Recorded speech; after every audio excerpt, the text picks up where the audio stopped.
All right. All right, ladies and gentlemen, welcome to the Codcast. We got the DreamHack preview episode for you guys. A lot of stuff to talk about, a lot of narratives coming into this event. Let's just kick it off with temperature check. How y'all feeling, man? Ben, how was your week? How are you doing?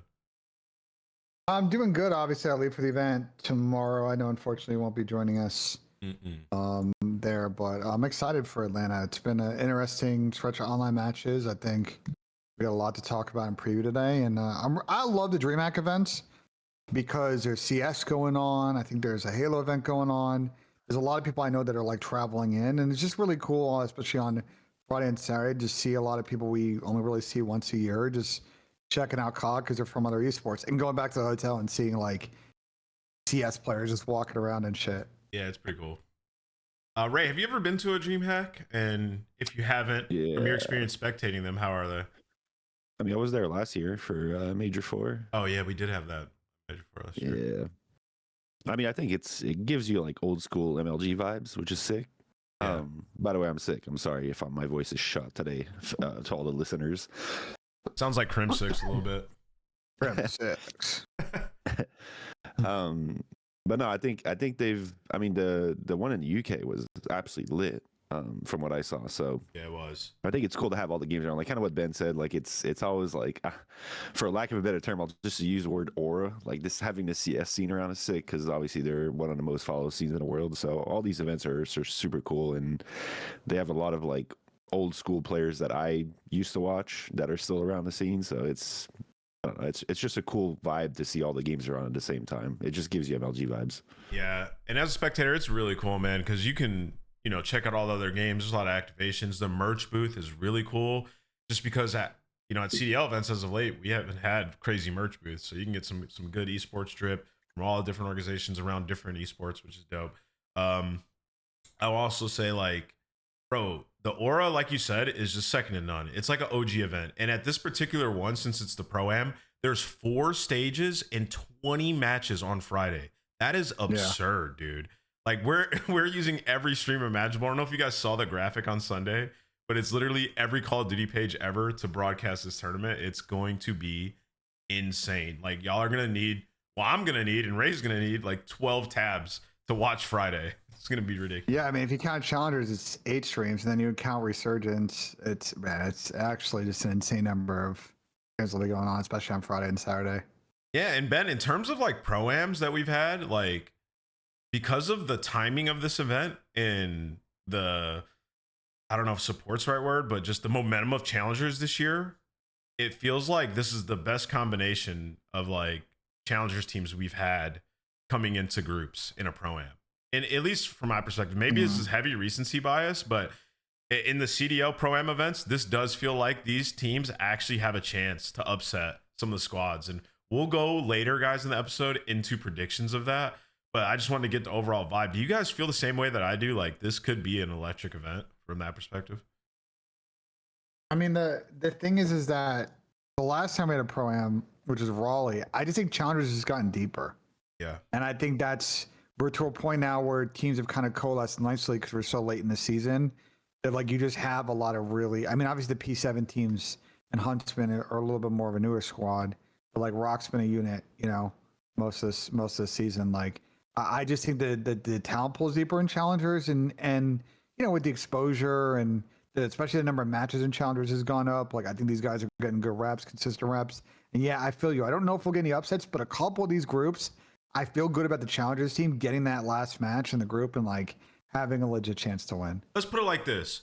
I feel like for a match, a P7 match versus a mid-pack pro team, or a RLC versus, like a Riyadh team, bro, that's gonna put butts in chairs. Like I'm intrigued to see how P7 perform. Whereas before some of the challengers teams, you might be like, they're gonna get blitzed. Like I think it's gonna be butts in chairs watching these games with like real hope.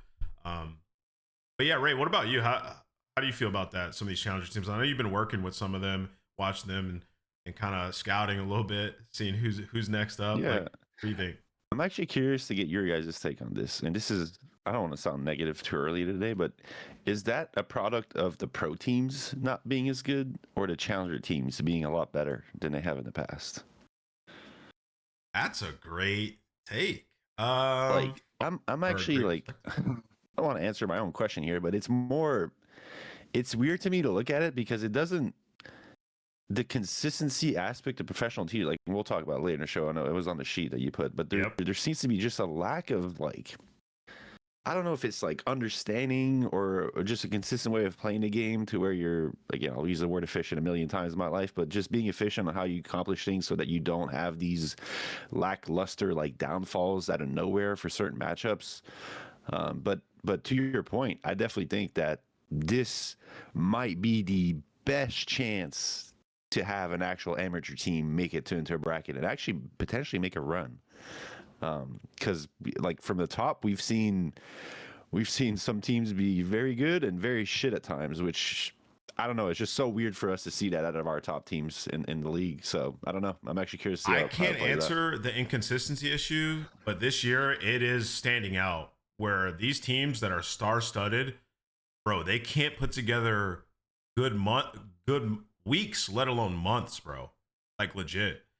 It's weird. Like Thieves look like world beaters one week, and then the next week, I don't know what's going on, right? So, bro, but like you said, even the mid, sorry, just real quick, even the mid pack teams like G2, for example, all of them, like bro, like it's so up and down. Like the only team, like I would say, Optic obviously seems to be more consistent than the rest. Then you probably put FaZe behind them in terms of consistency. Even them have had kind of these woes here and there, but at least when I watch FaZe get beat, it seems like the other team's like really playing well, yeah. So, but then for the rest, like I mean, you could probably put Toronto there, but Toronto still has like the question marks over how they accomplish things from a whole squad standpoint. Like I don't know, it just gives you that feeling that a NAM team is about to come out and maybe, I don't want to say get top 4, but well, we heard like they might make a run, bro. We heard Hook say it in the interview on the Breaking Point podcast that like he thinks everybody's still really good. It's just way easier to prepare nowadays. From his perspective, I don't know how all the other teams feel, but yeah, I don't know what's leading to all these teams being so wildly inconsistent. Maybe they're just consistently working on stuff. There was a new meta coming into this stage, which could be affecting it a little bit. But yeah, we'll get into that later on. But let's kick this off, and we'll start with you, Ben. Is this the most separation Optic have had headed into the major this year? Everyone has been wildly inconsistent besides them in the online stage and the minor. Can you click on major 2 for me real quick, qualifiers? Because the answer is no. I think last stage we saw the same level of consistency from teams. If you go to the qualifier standings, like it was a lot of the other teams were at 60, 55. Like I think Optic are just really great in the online setting. They've also been great at events as well, but they just, the way they play, they're just very consistent. They don't get upset a lot, and they're just kind of always near the top of this. And a lot of the other teams kind of ebb and flow depending on what they're working on or how they're playing. I still think the like standout teams like a Thieves or a FaZe are the types of teams we think will still make it deep in this. But I wouldn't, again, as we have seen now time and time, year and year in the CDL, you know, once we get to Sunday, we've seen a couple times now that number one team is sometimes the second best team on that day and not necessarily the number one team. I guess the reason it would matter more in this event is you're playing more COD. And I would say generally the whole season, Optic's been the most consistent team, right? So really, it's really not that much more COD though. It's like 3 extra matches, like, is it not? It's 2.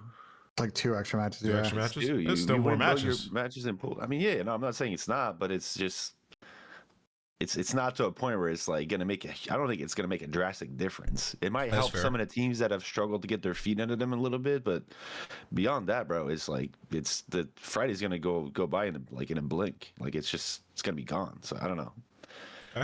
Okay. All right, so we can just breeze past that. So neither one of you guys agree with that. I feel like Optic has a little bit of a line in the sand right now. I think the loss to Thieves, the double S&D loss immediately after the meta change, I just don't put that much stock into that loss. I feel like Optic is the best team right now going into Major 3. Yeah, I mean, yeah, but did you say that anybody disagree with it? Did I miss something? Maybe I was No. The question was, do you feel like there's more separation from Optic in the pack this major or last major? Okay, sorry, I didn't hear that part. Yeah, no, 100%. I would agree with that. Okay. At least in terms of consistency, yeah. Like the team that was closest to Optic last major, at least what it felt like online, at least towards the end of it, was Falcons. I felt like Falcons were like the team that was kind of like catching up. But Respawn. I mean, FaZe was obviously there towards the end, but they had struggles in the early stages of the major. So I think ultimately what it really feels like, just because of the inconsistency aspects, I think now more than ever, and we say this every year on Sundays, it's the team that shows up that wins. But I would say there's nothing truer about that statement now, because of the fact that some teams are so up and down, that whoever shows up on Sunday is a team that's going to win. Like I think the only team right now that I'm honestly like, I would bet on the fact that they're going to make Sunday. I'm not a gambling man, so it takes a lot for me to bet on something. It would be Optic. I think every other team right now to me is not like. I mean, I would probably put FaZe there too, just because not of a shoe in though, like automatic. But yeah, that's what I'm saying. Like to a point where I'm like literally betting my life savings on, like, Optic's probably the team that I would say has a very good chance of making the Sunday. And let me add a bit of context for Ben too, because Ray's on the same page as me. I think the main part of it is because I feel like Gentlemates and Falcons have fallen off of a cliff. I think Thieves is a bit of smoke and mirrors. Like, I think they're solid, but I feel like they're generally in the same spot they were headed into the major last split, right? Like, they caught steam at the end. Miami feel the same. And then the team that's been solid this split has been Koi, and they have a matchup dip over Koi, right? So, I don't know. I feel what is Koi also second? Yeah, Search. So what is Gentlemate second? Search. This is what I'm saying. What is Falcon second? You're helping my point though, Ben. So kind of. What I'm trying to say is I see where you're going with it, but I do think I think that while there is a gap between Optic and the next set of teams, I think Thieves and FaZe have shown that their S&D ball is pretty good this stage. And Miami, if they can get going on lane, also have a good S&D ball. And I think that those teams look for Optic. Like I think they will give them trouble in big matches on Sunday. Like I don't think it's a certainty that Optic's going to walk this tournament. Yeah, Thieves S&D in the last series, I don't know, man. We'll talk about the last weekend. I don't know what the fuck happened that, but like other than last weekend, they were trying Raid. They tried Raid back-to-back series, so we do have to, keep it honest. So they were testing that. Maybe they won't whip that out. I think they had a really good one their last series. Good Raid, but they should have won the first Raid. They just fucking were doing too much on the map. Yeah, they're trying to walk the ball in like they're Arsenal fucking football club, brother. They were getting everything they wanted, and they're just like trying to do one or two extra steps, just get the fucking bomb down and play. You got numbers, my guys. Yeah, they're not gonna beat Optic in 2 searches. Also, not necessarily a thing here, but just something that could be a thing. With the Thieves picking a map that they may not want to play at the major to try and get reps on it, like those things can play to your advantage if you win them going into major, but can also play to a disadvantage if you don't win them going to a major, because it's like expanding your map pool in a way where you don't actually win the maps can just more expose some of the lacks of your map pool at times. Force you to ban it. And I'm not saying this is what's going to happen with these or not. I'm just more so like these are things that I've had to deal with in the past with some of the teams I've coached. Is like we've tried certain things on a major, and then I don't want to say it comes back to haunt you, but it takes some of the mystery away from your map pool into a team that may not be sure what you're going to play. 100%. Because now if let's say I've lost a map, like what's the stat on who's the team that's lost like 9 dens? Was it wasn't G2? Who was that played it was Boston, I think. Was it Boston? Yeah, Boston. Yeah, and Byron was talking about it. But it's like a team that's played a map 9 times in a row and has lost it 9 times in a row. You're not really expecting them to play it, and if they do want to play it, then you're all happy about it. Yeah. So in a similar way, like the map pool, like there's a certain mystery to it where if you don't really know what a team's doing, then it's harder to prepare against certain teams when that happens.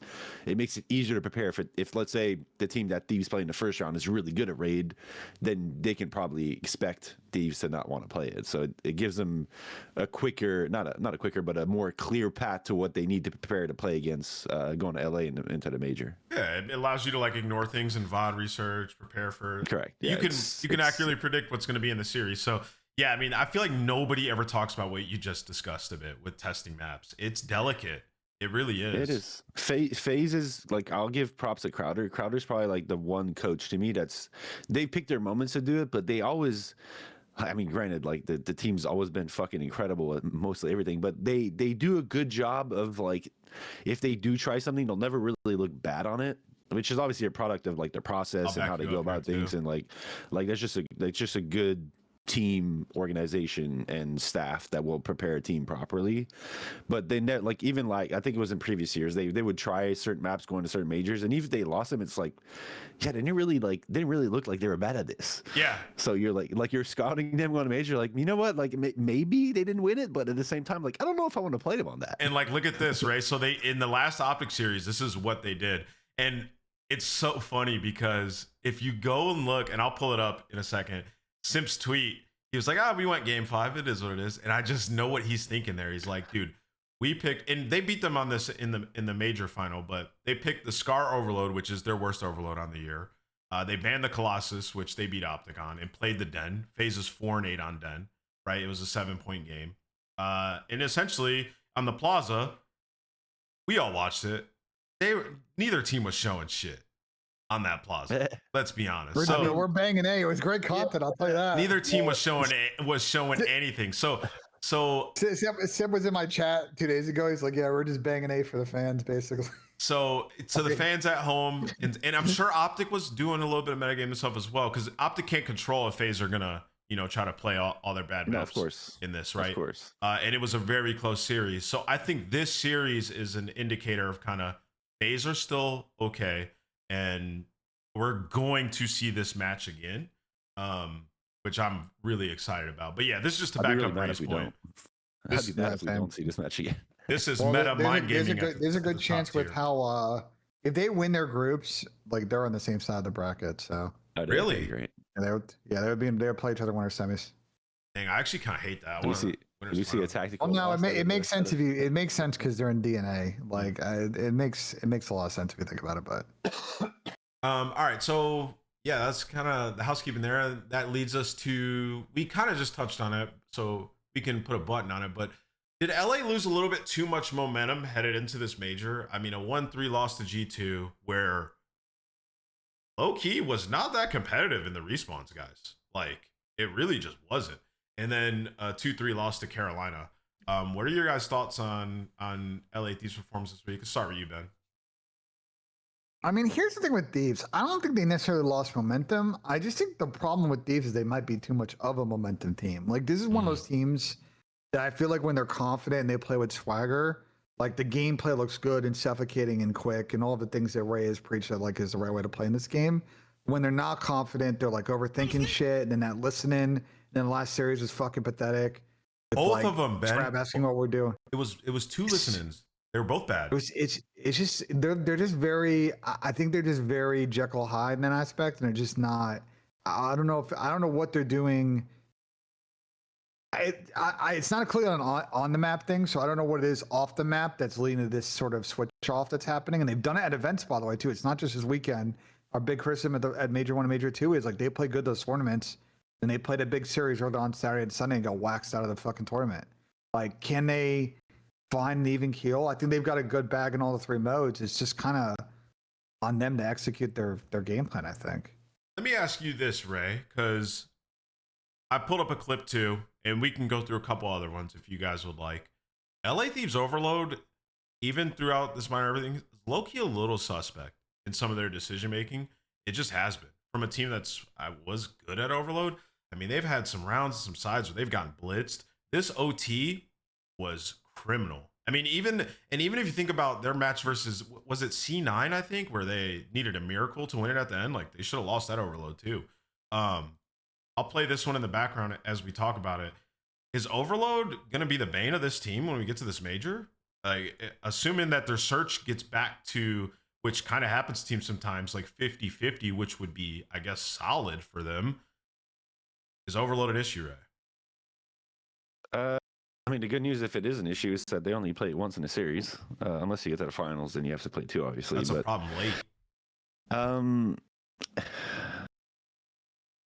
I don't know. I kind of like what Ben said a little bit about the momentum aspect. Like, I don't know. It's hard to pinpoint because they have played all 3 overloads in the minor. I'm just looking at the stats right now. They played Den, they're 1-1. They played Exposure, they're 1-2, and they played Scar, they're 2-2. So they've just had somebody gotten blitzed, right? Like bad. Yeah, no, I get that. But at the same time, like, what is their true map? Like, if I'm a team playing them, then like this is.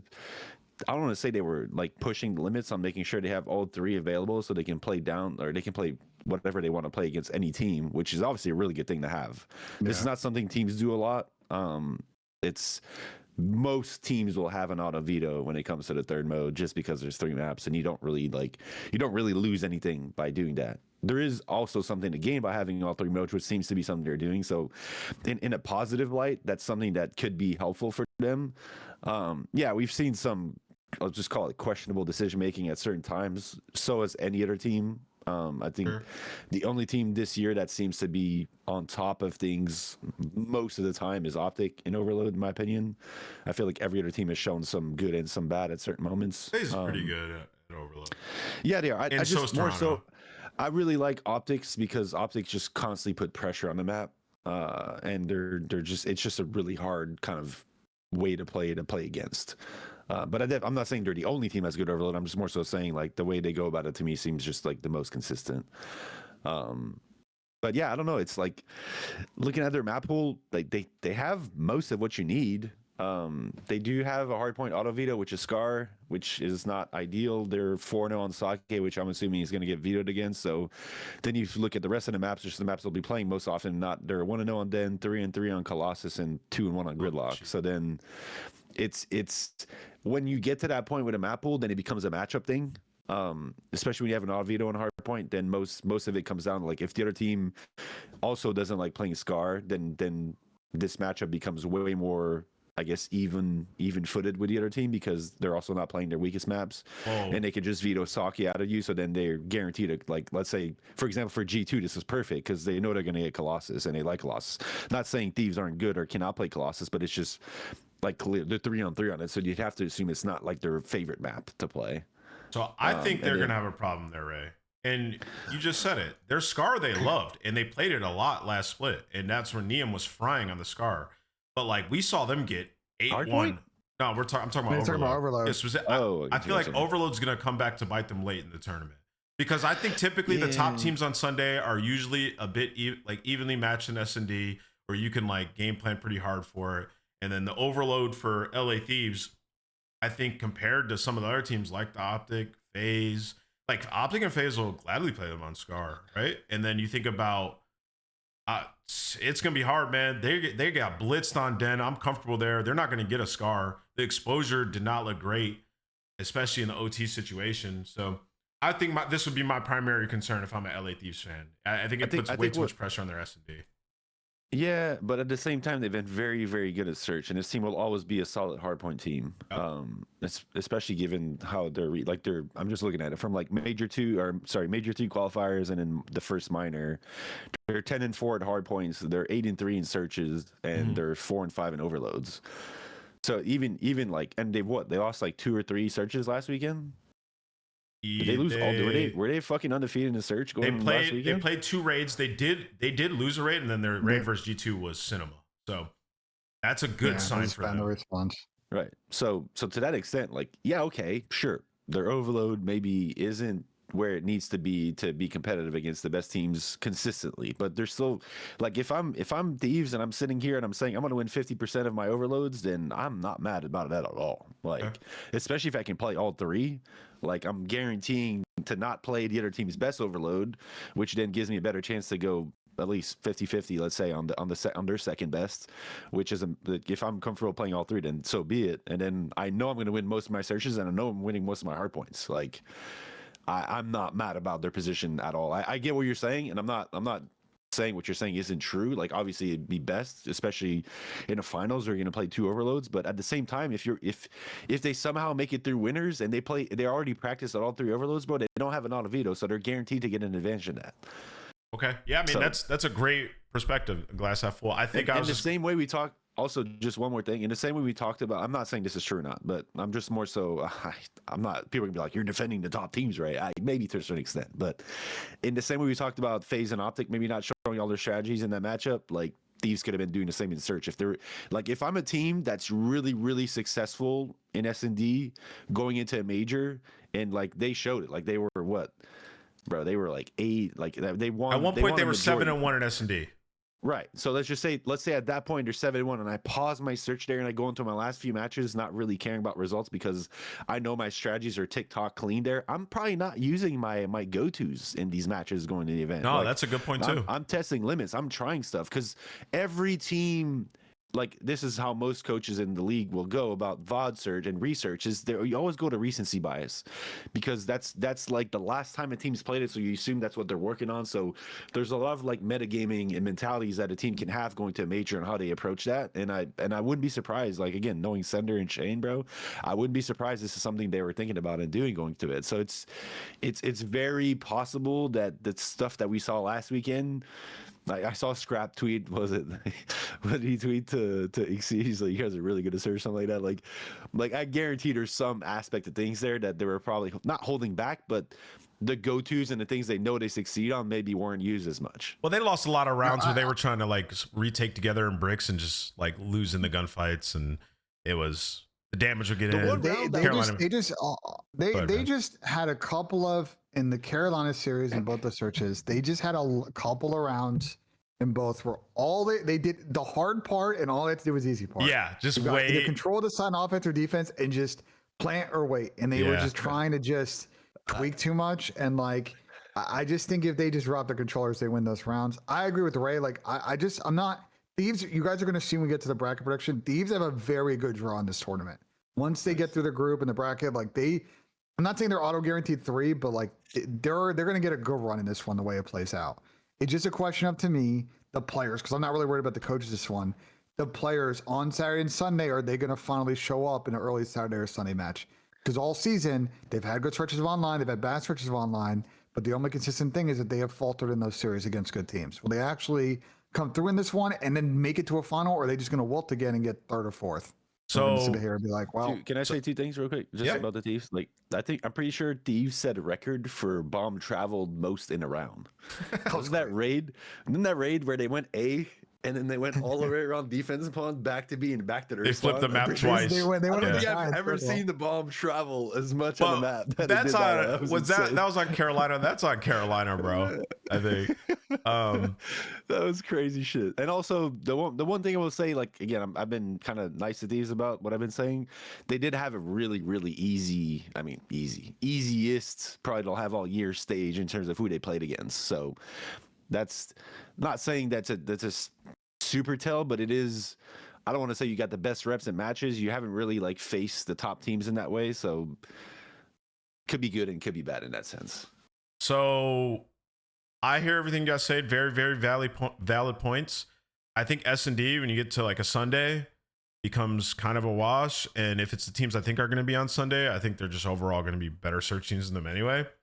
So I don't think Thieves can win this event where they're at right now. They could definitely listen. I'm telling you, when they play their confident ball, they could definitely win this event. I don't agree with that at all. I know that's where I'm at with this team. They've shown their submachine guns are difference makers, at least online. If they actually give 98% of that, yeah. Abeezy's a resurgence. Like this man's got to get. Like, I just to come out and lose the last 2 games the way that they did, 1 through search and then 1 through respawn, is a problem for me personally. Yeah, and we watched FaZe lose to fucking Gorillas for 2 years and then win that fucking event. Like, come on, bro. Like, no, there's first. Let's add context to it. When you talk about this FaZe team right now, looks actually still solid. And what they just put on tape versus that Optic team, I still have faith that they can make a deep run into the final. With this Thieves team, the fact that the biggest like positive with them is their S&D and what they've done through this split, I think that's concerning, bro, because I just don't know if you can do that throughout the whole tournament, given what we've seen all year.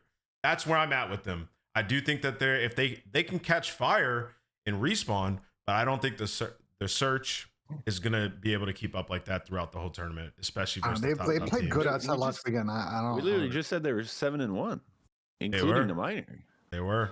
Like we watched the Carolina match. You're saying they're not good enough in search. I mean, bro, we need to stop with this whole recency shit. It's not, but it's not just recency. Hold on. Let's not get heated. I'm talking about the entire year as well up until this point. Yeah, but they were good at S&D before. Hold on, they were good at S&D before they went to Major 2 the last 2 weeks, and they played like kind of okay at the event. Like it has not like recently been. Yes, the last 2 weeks online before the last event they were actually like somewhat decent S&D. So a team that loses through their S&D and then loses through their respawn and the overload, they've had maps and sides where they've gotten blitzed and OTs that they've blundered. We are convinced can go in and beat an Optic or FaZe on a Sunday. No one's convinced. I'll tell you right now, I'm not convinced about anything going to Spots Major, even with Optic, anything. But you're just not ruling them out. Okay. I mean, I think it's you're stupid talking to say about that. I'm not hard. You're bringing in woos off like 2 matches, bro. Again, but I'll say this a million times, and I know it's hard for us as people on the outside to make proper judgments because all we see are these 2 matches on weekends. No, that's cap. Don't put me in that box. That's not what I'm going based off. You don't see. It's going based on the season, and it's also based on all the other teams as well.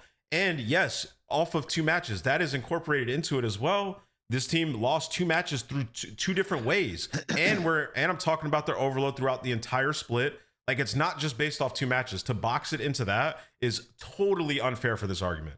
It's completely unfair. But we just agreed in the last month and a half since the last major, they have been an extremely successful search and destroy team in terms of what we have seen. They've gotten better to start this split. To start this split and in the minor, their search. To start this split and in the minor, their search was good. The match versus Optic, where Optic were still learning the maps, they won 2 S&Ds and they had good search. I will concede that 100%. It was a great weekend of S&D. And then to turn around. I want to revisit this after the event about this S&D with these. Sure, we will revisit it. I actually, and just the last thing that I will say, chat, is I actually think Thieves are maybe just a bit better than Gentlemates. Okay. Now let's move on. We'll be talking about this all day. Let's move on, please. Who is this Stephen A on the other side of this call? Is this a segue into Gentlemates? Is that what that was? This is a segue into the Gentlemates. And y'all could quote me on that. Fucking rage bait. It's not rage. It's not rage bait, bro. It's literally not rage bait. I'm just being honest from what I've seen from the Thieves. Minor was cute, but now we're going to land. The Gentlemates again can't win an S&D. Sib has another really bad series and posts that he cannot wait for LAN. Thoughts on their odds and what do they need from this major to stick together for Major 4 in Paris? Because that is going to likely be the biggest CDL event of all time. And you gotta think the Gentlemates and that organization wants a team that can go in and win. So what is it gonna take, bro? Let's start with you, Ben. Where are you at with this Gentlemates team and what's it gonna take for them to stick together? Bro, they're mid. They got top 6 of the last event after like losing hella matches online. They have played iffy COD this entire stage as well. They just don't. To me, they're the same problem they were last stage, where like their hardpoint bag is fine, and the other 2 modes are just not good enough where I trust them against top teams. Now, could this team of experience figure it out on LAN and maybe click in those modes? Sure. But I just have no faith. And I think, to be honest, unless they like get top 6 and they lose to Optic, I think there's a chance in this situation, to your point of the Major 4 being in Paris, where this could be where management starts to ask a bit of questions after this one, and that might tear them towards a roster change if there's a player or 2 they like. If they get top 4, I think they probably for sure stick, regardless. But the top 6 is where I think. I guess like so. All right, so let's expand upon that. So let's just say things keep trending this direction, and it's like a top 6, and it's like a bit uninspiring. Who the hell? And Envoy played good last series. Let's say he plays like kind of like he usually will. Who the hell do you even consider swapping, right? Do you go with like a Sib who's been underperforming, but it's going to be kind of hard to find a guy who has that level of firepower or somebody you can get to, because he's still putting down damage. Gunpowder, as Ben would say.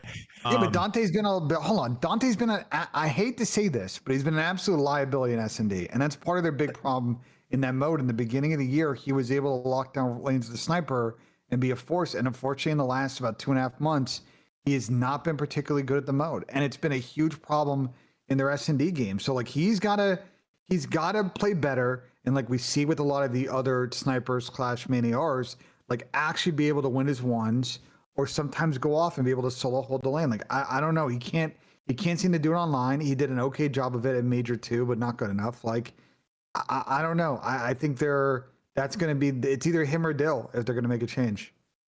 I mean, me and Jay talked a little bit about this, and one's a really easy answer, and I probably wouldn't do it, but it's like, do you just lean into blitzing teams and swap Envoy for like a super cracked SMG?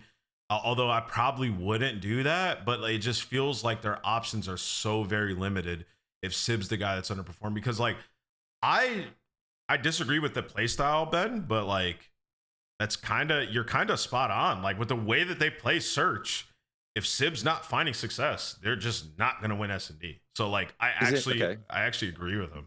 So like, and they've shown an inability to swap their playstyle, right? So it's like, so we agree that making a change wouldn't make much sense based on what we're saying, right? Yes. Because the player that you would have to change, you're probably not getting anyone nearly as talented as he is. Agreed. Yes. And we agree that Search is definitely the part where these guys have been lacking. I mean, honestly, most of the year now. It's more like Overload, by the way. They are basically a 500 Overload team. Overload's been yeah, I mean, it says I'm looking at stats here, but recency stats, but they're 4-2 this stage, including the minor. So I mean, yeah, but 4-2 is so close to 5. Like it's your one match with 500. Sure. They're basically a 500 Overload team. They're not terrible, but they're mid. But finish your thought. Most teams in the history of COD that have been good have not been. Like the only team I can think of in recent years that have been absolutely insane at the third mode is Thieves last year. Thieves last year in Control were fucking undeniable, bro. But even that doesn't get you all that much all the time. You still have to be good at the inner modes. It's not like being 500 at third mode to me, again, speaking from a coach standpoint, isn't necessarily a bad place to be unless you're really giving up the third map all times. Like 500 is a good place to live, and they're above 500. So I'm not. Okay. That's not even a train thought in my head right now. Problem is they're 19-26 on the season in Search, and that's not. You're not going to win a fucking event. So the thing, this is where I have issues when, like, again, I'm using you guys as an example, but like shows in general, like the Flank, all these shows, Breaking Point, whatever it is, they always talk of Search in an individual matter. Like there is a certain extent of players being good at S&D. I'm not denying that. Like, obviously, I'd be stupid to say otherwise. There are guys who are able to manipulate the map, understand information, how to use it to your advantage. There are playmaking abilities. There are clutch making, like we've seen Travis Neptune have insane clutch abilities this year. He's fallen off too in S&D, by the way. Yeah, but S&D game is not okay. good. Here again, you guys are speaking, like, to me, S&D is very much the most team-oriented mode you have. You need to manipulate and move things surrounding as a team, as a unit. Your strategies need to be based on the idea of doing something together. If you start splitting up and you just play every lane in an individual matter, you are facing other great players on other teams that are probably playing more in a team-centric way. And if, again, from a very basic way of looking at things, if there are two arrows coming at you and you have one arrow on your side, the two arrows will kill you more often than not. And to me, what again, looking from an outside perspective, without having dived that deep into their ground issues from a team standpoint, every time I watch these guys play Search, their rounds they win comes from someone getting a pick or making an individual play somewhere on the map, whether it's Travis, most of the time it's Travis or Sib, and then it falls back on them having an advantage that's unsurmountable. I rarely see these guys, like, and it's weird to me, like this team, a perfect example where we've talked about Thieves in the past in terms of like Abe's role on Thieves. Like, they played Plaza S&D and they had an offensive bang out where they said 3 and A and Travis went to B. I don't know if you guys remember seeing that last weekend. Yeah, but that, like, bro, Travis is like one of the most talented individual in terms of like entry fragger that I've ever coached in my life. Like, there are a few, the Shotsy Hugh, there's I would put a BZ there. There's probably like there's a handful of guys. I can't really put more than 5 names on a hand in terms of players that can be as good as Travis in terms of playing aggressive like that. And he wasn't even part of the play on some of these strategies. Like, I don't know exactly if they're oh, you should go look at his KD and go pull up Neptune's matches in S&D while Ray keeps talking. I don't even have to see it, and I actually haven't seen it. It's really bad, right? When I watch his arrow and whatever they got him doing, bro looks like he has no idea what's going on. But He this might is he the might have thing the for me. lowest he might have the You need lowest KD and S&D right now on the stage so far. you need to do things as a team, bro. Like it just Correct. doesn't, like, you will not succeed against the good teams or honestly any team in the league by having such an individual mindset. A team that I love watching search, especially Fringe. I don't know if you guys go, everyone in chat, everyone who's watching this VOD, or you guys as well, like go watch the Fringe S&D Miami played last weekend, bro. That was fucking textbook. Yeah. Like that is But so you know who hard take? to play against. What? Drake's pop take. You got to have people who are able to, in the position that they're in, gain information, relay it appropriately, and play their life. And right now, the Gentlemates do not have that. And coming from the guy... Wait. Yeah, but I was just to my point though, like he has surrounding teammates in an area to react and do things that are conducive to that information. It's not just a solo guy getting info on lane, and we don't have positions around the map to make sense Obviously, of that, to use that. Gentlemates have positions, they're just delayed. Basis. It's slow. It's too predictable. I think we can coming talk from about, the guy that hard carried Rambo Ray and S&D. I'm telling you right now, hard carried Ray and S&D. I'm telling you guys right now, Gentlemates are way too predictable. And the players that are in those positions, namely Neptune, if they try to run one of the strats that like Miami run, he's not doing the shit Trakes is doing. He'll be trained, he'll jiggle peek it, he'll give it up for too long, the player will cheat all the way up.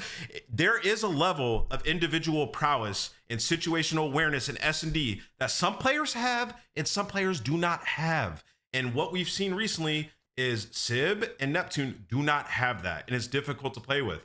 We saw some good rounds from Envoy, made some great plays. If he gets picked, think about the Fringe that we watched. When he was pushed up junk, as soon as they find him, round is over. He gets shot over the wall, GG. There is no help there. There's nobody baiting mid, helping him in these situations, because they might have a guy playing fences, but that guy fences doesn't understand that, like, okay, I can help this guy from all the way over here. He doesn't understand that. They don't understand that. There is some nuance in There's a ton of nuance to it. They're not struggling to get bloods 4v4 in those situations. Where this issue is occurring is 4v3s, 3v3s. They have been really good this stage and last stage at being able to get bloods, but they've been terrible in all the situations we talk about. Once you get to the middle of the round and we got to play together as a team, they're just fucking not doing it. And I think you're both correct. Like, I think it is individual players need to step up, and if you're gonna play individual plays, you better get kills. Like Donnie says, like if you're gonna do that stuff, if you're gonna ego chow, you better get a kill or you're gonna get called out. By the way, but they also need a death ball more. They all seem to react up for information as a team and force raids and use their skill, and they're not doing that. And this is my concern with Gentlemates at the beginning of the year, and they had a great Major 1, but I had a concern that the pieces on this team, once you get to the middle of the season, that people's play styles, they don't want to adapt, and it becomes an awkward fit. Like, they gotta look at what the best S&D teams do in the game right now and adapt to their style. Because I've heard the same thing when I talk to coaches at Ant said, that people look at this Gentlemates team and they're very predictable and not that hard to game plan against. Oh yeah, once we figure out where you're at, we can ISO you immediately. Once we figure out where Dante's at or where Inep is at, bro, think about, and even the plaza that Ray brought up, how many times do we see Sib just mid-stairs, like in a shit situation, getting 2v1'd, bro? And it's like, I want to say it's all Dante's fault, but like, where the hell is his help? Like, I don't. This is where I want you guys to understand, and again, where I'm bringing the team aspect of it. Like S&D and at the pro level is very much a team mode. Like, yes, you have individual plays, you have individual players. Like how those players play the positions you decide to play as a team, obviously have an impact on how things go. But at the core, if you don't go into it with a team centric mindset of what you're trying to accomplish, you will not succeed. Period. Like, you just don't. Like, there are it will expose, like, unless you have a team that where all 4 players are capable of playing, like, let's say they're all like, I don't know, like Draza plays a lot of like the 8s or whatever, the S&D chows. Like, unless you have a team of players that are all been used to playing S in that way and can all just kind of like maneuver around the map and be smart about everything from an individual standpoint, then yeah, okay, that could probably still work a little bit. But at the core, bro, you will get exposed from a team standpoint and individually if you don't play proper like ball in terms of what like, I guess what I'm trying to say is, and you're coming from like such a coach mindset, like a player mindset, and when I've been stuck is the word I would describe in these spots before, bro, some players just don't understand how to manipulate space on the map, bro. I'm telling you, they just don't in S&D. It's just a thing. And that's what's happening with Gentlemen. It's just like, you brought it up, and there's no better example than when you watch Miami. When is the last round you've seen a round like that from the gentlemates, a player making a play like that. You just don't. Like trapping people is just not a thing for them. So yeah, I mean, I'm 100%, I guess, with Ben on this one. Like, I don't even know how you fix their problem to be. Well, they fix it by adapting. I mean, that's really you just tape out there. It's not, I think, infinitely complicated to play that way. They just got to want to do it and trust each other to execute it. And they haven't done it enough this year, and it may kill them when they go to this event. And then they're going to look at their home event coming up and be like, if we continue to struggle in S&D, we are not winning or competing in a single event the rest of the season.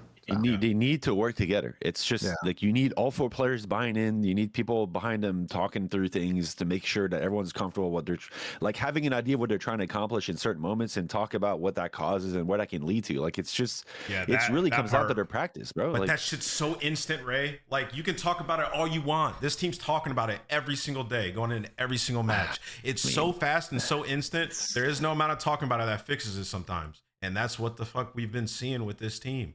Like, and that's why when the map starts to get out of hand and shit starts to get a little bit chaotic, they default back into their old play style. Somebody gets into a situation, okay, Neptune's gonna fly out and chow. If he doesn't find success on that chow, and sometimes he does, he'll find a kill, he'll just get insta traded, and it's a 2v2 situation. And what Ben just said is 100% spot on. They have negative chances in those situations as it stands right now. 2v2s, 3v3s, they're getting boxed in a corner, bro. And the only rounds they're having success is literally Envoy double wide flanking, make it. I don't know, the clutch he had on Fringe, one of the best rounds that they had. Like, I'll put it this way, and then we move on. And they are batting just under 500 opening duel win percentage. Fine. That's fine. They're only converting 68.3 of those rounds. That is unacceptable. That is so unacceptable. That number should never be south of. If you want to be an elite team, then the numbers should never be south of like 72 or 73. You need to be winning. They are a respawn team. There's teams like this every year. They're just 100%. There's more that goes into it. Bro. There's a lot of situations here that are bang out, sure, but like they're not fixing their S&D. They might have a day. Can we agree on something though? Can we agree that this team's really good at bullying their numbers and respawn? Yes. Yeah, when they might be the best at not a thing in search. I don't know. That's the whole point. Well, actually, no, I do know. I just told you. I just told you. It's helping your teammates from somewhere. You might not be in the most opportune spot to help your teammate, but you still have to try, right? That's the problem. To me, that's the issue. You have to give yourself a chance. And they don't even give themselves chances in those spots. Like let's at the very dude, this sounds insane, but like at the very core, if you get a blood, just fucking give up entire map control, back up, and just ball up as 4 and just fucking go somewhere together. Like you don't need to like overcomplicate shit. They don't do it. And as we do the bracket, we should move on. As we do the bracket prediction video, you're gonna realize that like this is a big problem for them at this event. All right, the S&D lumber. All right, Ray, who is a bigger dark horse? I'm so curious who you answer this with. G2 or Carolina? We're not talking win the event here. I think top 4 is a sensational placing for either of these teams. Who's a bigger dark horse in your opinion? Man, like it's weird because I would say G2 ceiling is higher than Carolina's, but I would say their floor is Carolina's floor is higher than G2's just based on what we've seen recently. Dude, I mean, fucking flip a coin, bro. Like, I think both these teams could show up and just fucking cause damage. I'm gonna say G2's because they've done it this year and they've actually shown some disdain on land. We haven't seen that from Carolina. They got Fire now, which I think he brings a little more stability to how they go about the game, but he doesn't also have like the experience that maybe will help them pull through on land. Like, I don't know exactly what was the issue before and how they were going about things. Like, granted, Major 2, they had like no warm up or whatever. I remember hearing something like from Brian saying tweeted it, but oh really? Regardless, I would still say G2 just because I feel like they've proven and shown it that they can compete with the best teams when they have their game. It's just they don't seem to always have their game. So I'm gonna say G2. And they've shown a little bit on like every land. Like even the last tournament they beat Riyadh in kind of a thunderous match, right? So I don't think that's a crazy take. I see most of the chat saying G2. Where are you at with it, Ben? I'm at it with G2 at the moment because and I'll get to the Carolina piece of it in a second. I think G2, everything kind of here coming out of camp is they have a really good team unit, and sometimes in these situations that can help a lot once you get to a tournament format like this where we have like a good team understanding. We've underperformed, the slaying hasn't been there at times, but if we can execute our system that we all know and trust, like we can get deep in a tournament. They've already done it at one point this year. Can they do it again? I think they actually have a decent chance to do it at this, and that's why I'll take them over Carolina. Carolina, I agree, is maybe a higher. The thing with Carolina is just like the rook factor in their team, and that's something that I don't think gets talked about a bunch. They're just underexperienced relative to these other squads. They haven't played as many LAN matches this year because of how bad they played at LAN. And it's a good format where they can build more of that experience. And like, if it clicks here, maybe if it clicks at Major 4, great. I mean, we probably won't see the best version if this Carolina team sticks until AWC.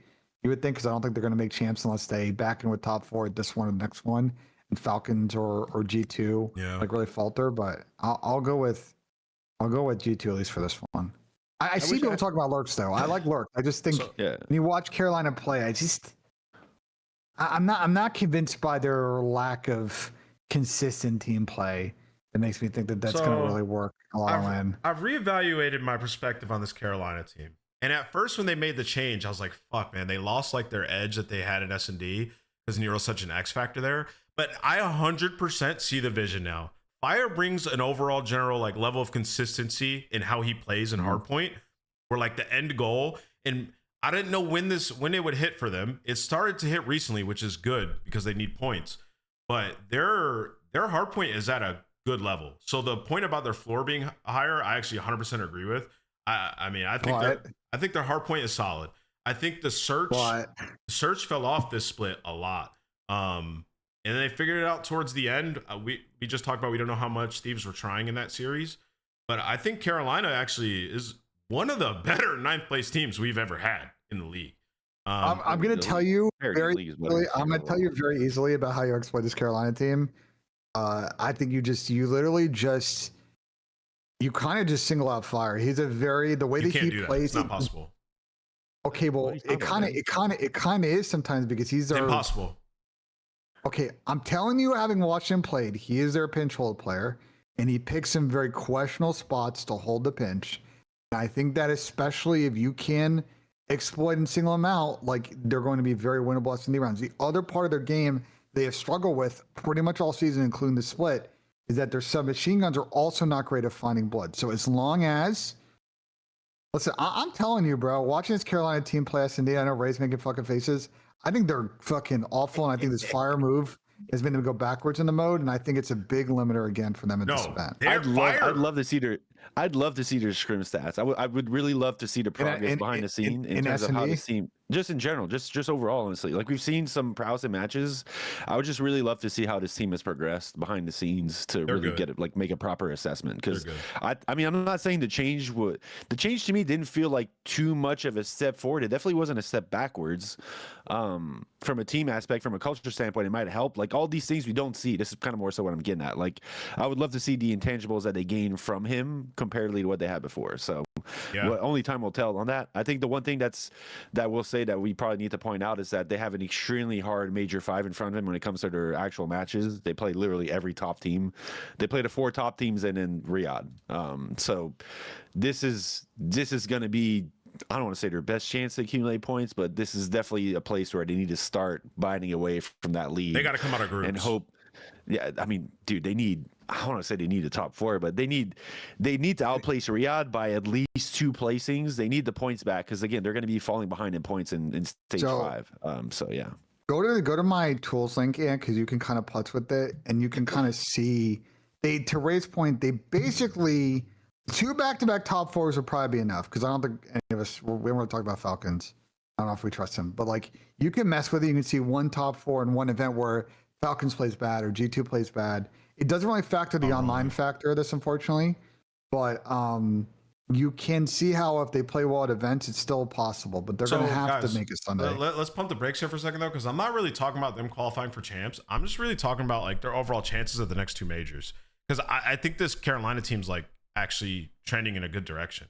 And like, I mean, that's all they lost 8 S&Ds in a row though. Like, I know they beat Thieves in that match, but S&D has been horrific. I get that, Ben, 100%. But the main issue is Lurks in S&D. It's not Fire, which you just threw me for a loop when you said Fire. And also, you can't really ISO ball one player. It's all of them. But I think the Fire thing is very, bro. I've watched a lot of Carolina S&D. This is very similar to the Reese Vivid problem they had last year. The way that Fire plays that pinch, especially bomb down. Like, I think if you're a pro team, he picks some spots where he's trying to do too much and not giving himself either a bailout or a player that can trade. And I think pro teams are looking at a tape and being like, bro, if we play this the right way, we can make these retakes happen if we go the right way. Their S&D's just That's too all I'm much saying. through. It's too much through craze right now. That's the only problem. But That is also facts. I think they'll.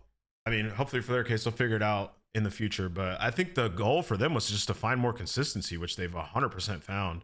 But if we are talking champs in the major in general, they're just in a tough spot because they're competing with Riyadh, and Riyadh's group. I mean, I'm not saying that they like there's no chance, but like Riyadh should be able to beat C9 and Rock, right? And like if you're Carolina, you're probably hoping Riyadh don't make it out of groups, and then Carolina's group is pretty tough. I mean, Koi, Miami, and Huntsman. So they would really have to have a really good tournament. They have to get top 4 at this one or the next one and play well online. Like, the minor may also factor in, but getting a top 4 here actually keeps them in it. Otherwise, depending on how online goes, they may basically have to make top 3 or win the event and major 4 to have a chance. But in Respawn, Ben, you haven't liked Carolina's game? You haven't liked Fire, the addition of Fire? In Hardpoint, yeah, I wouldn't say their overload's been amazing though. You really think they're over? Like, I think they have a way under 500 record. No, I don't think their overload's been crazy. Let's go see. So then what's your point? Like, okay, they look solid in Hardpoint. Cool. They can win a map 1. My point is that I think they're a gentleman sweep candidate, bro. I think they have playmakers, and I think they're a candidate because I'd be fairly sure that they put a lot of work in their HP and they found consistency. And by mid stage 4, or maybe even in this tournament, their search and destroy starts to improve a bit. Then this is a candidate to be a dark horse, which is why I bundled them with G2. Because I think both these teams are really similar, right? No, I think that's a good comparison. I think they've been vocal about S&D being the place where they put the most work in. I'm pretty sure Exceed brought that up in an interview. So yeah, recently. I think this is all the kind of stuff that's leading up to potential success for a team like this. Because I feel like their hardpoint's been solid. Like, it's really good. They have Their gunpower. They have some gunpower going. So it's for sure. Not a ton of it, but enough to be able to win if they play well enough as a team. So I'm excited for this, man. I think the one thing I will say, Doan, is that, dude, this team is everything that a team is doing at this point in the season, bro, like, is to make champs. Like, champs is the one event that you don't want to miss. Yeah. And this is the way they're looking at things. So in a place where if I'm Brian Sain or those guys, like, I'm not, again, you don't add on pressure to the guys, but these are times where you have an opportunity to make up points in a big way, and you have to take advantage of these opportunities because there's just not many more like them coming up. Think about the last 2 series they had. LA Thieves, Game 5 win, FaZe Game 5 that they blew. I mean, Simp broke the freaking kill record against them in S&D, right? Like, he had a day. So, yeah, I'd say these last 2 performances, I'm excited to watch them. I really am.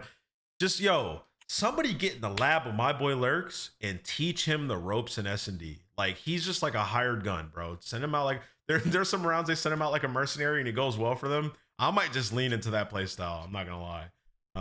But once he figures out S&D, that kid is gonna be a superstar in the league. But yeah, let's go to Ben's tool. Ben has created a tool to do groups and bracket, which is better than anything the CDL has. So shout out Benjay.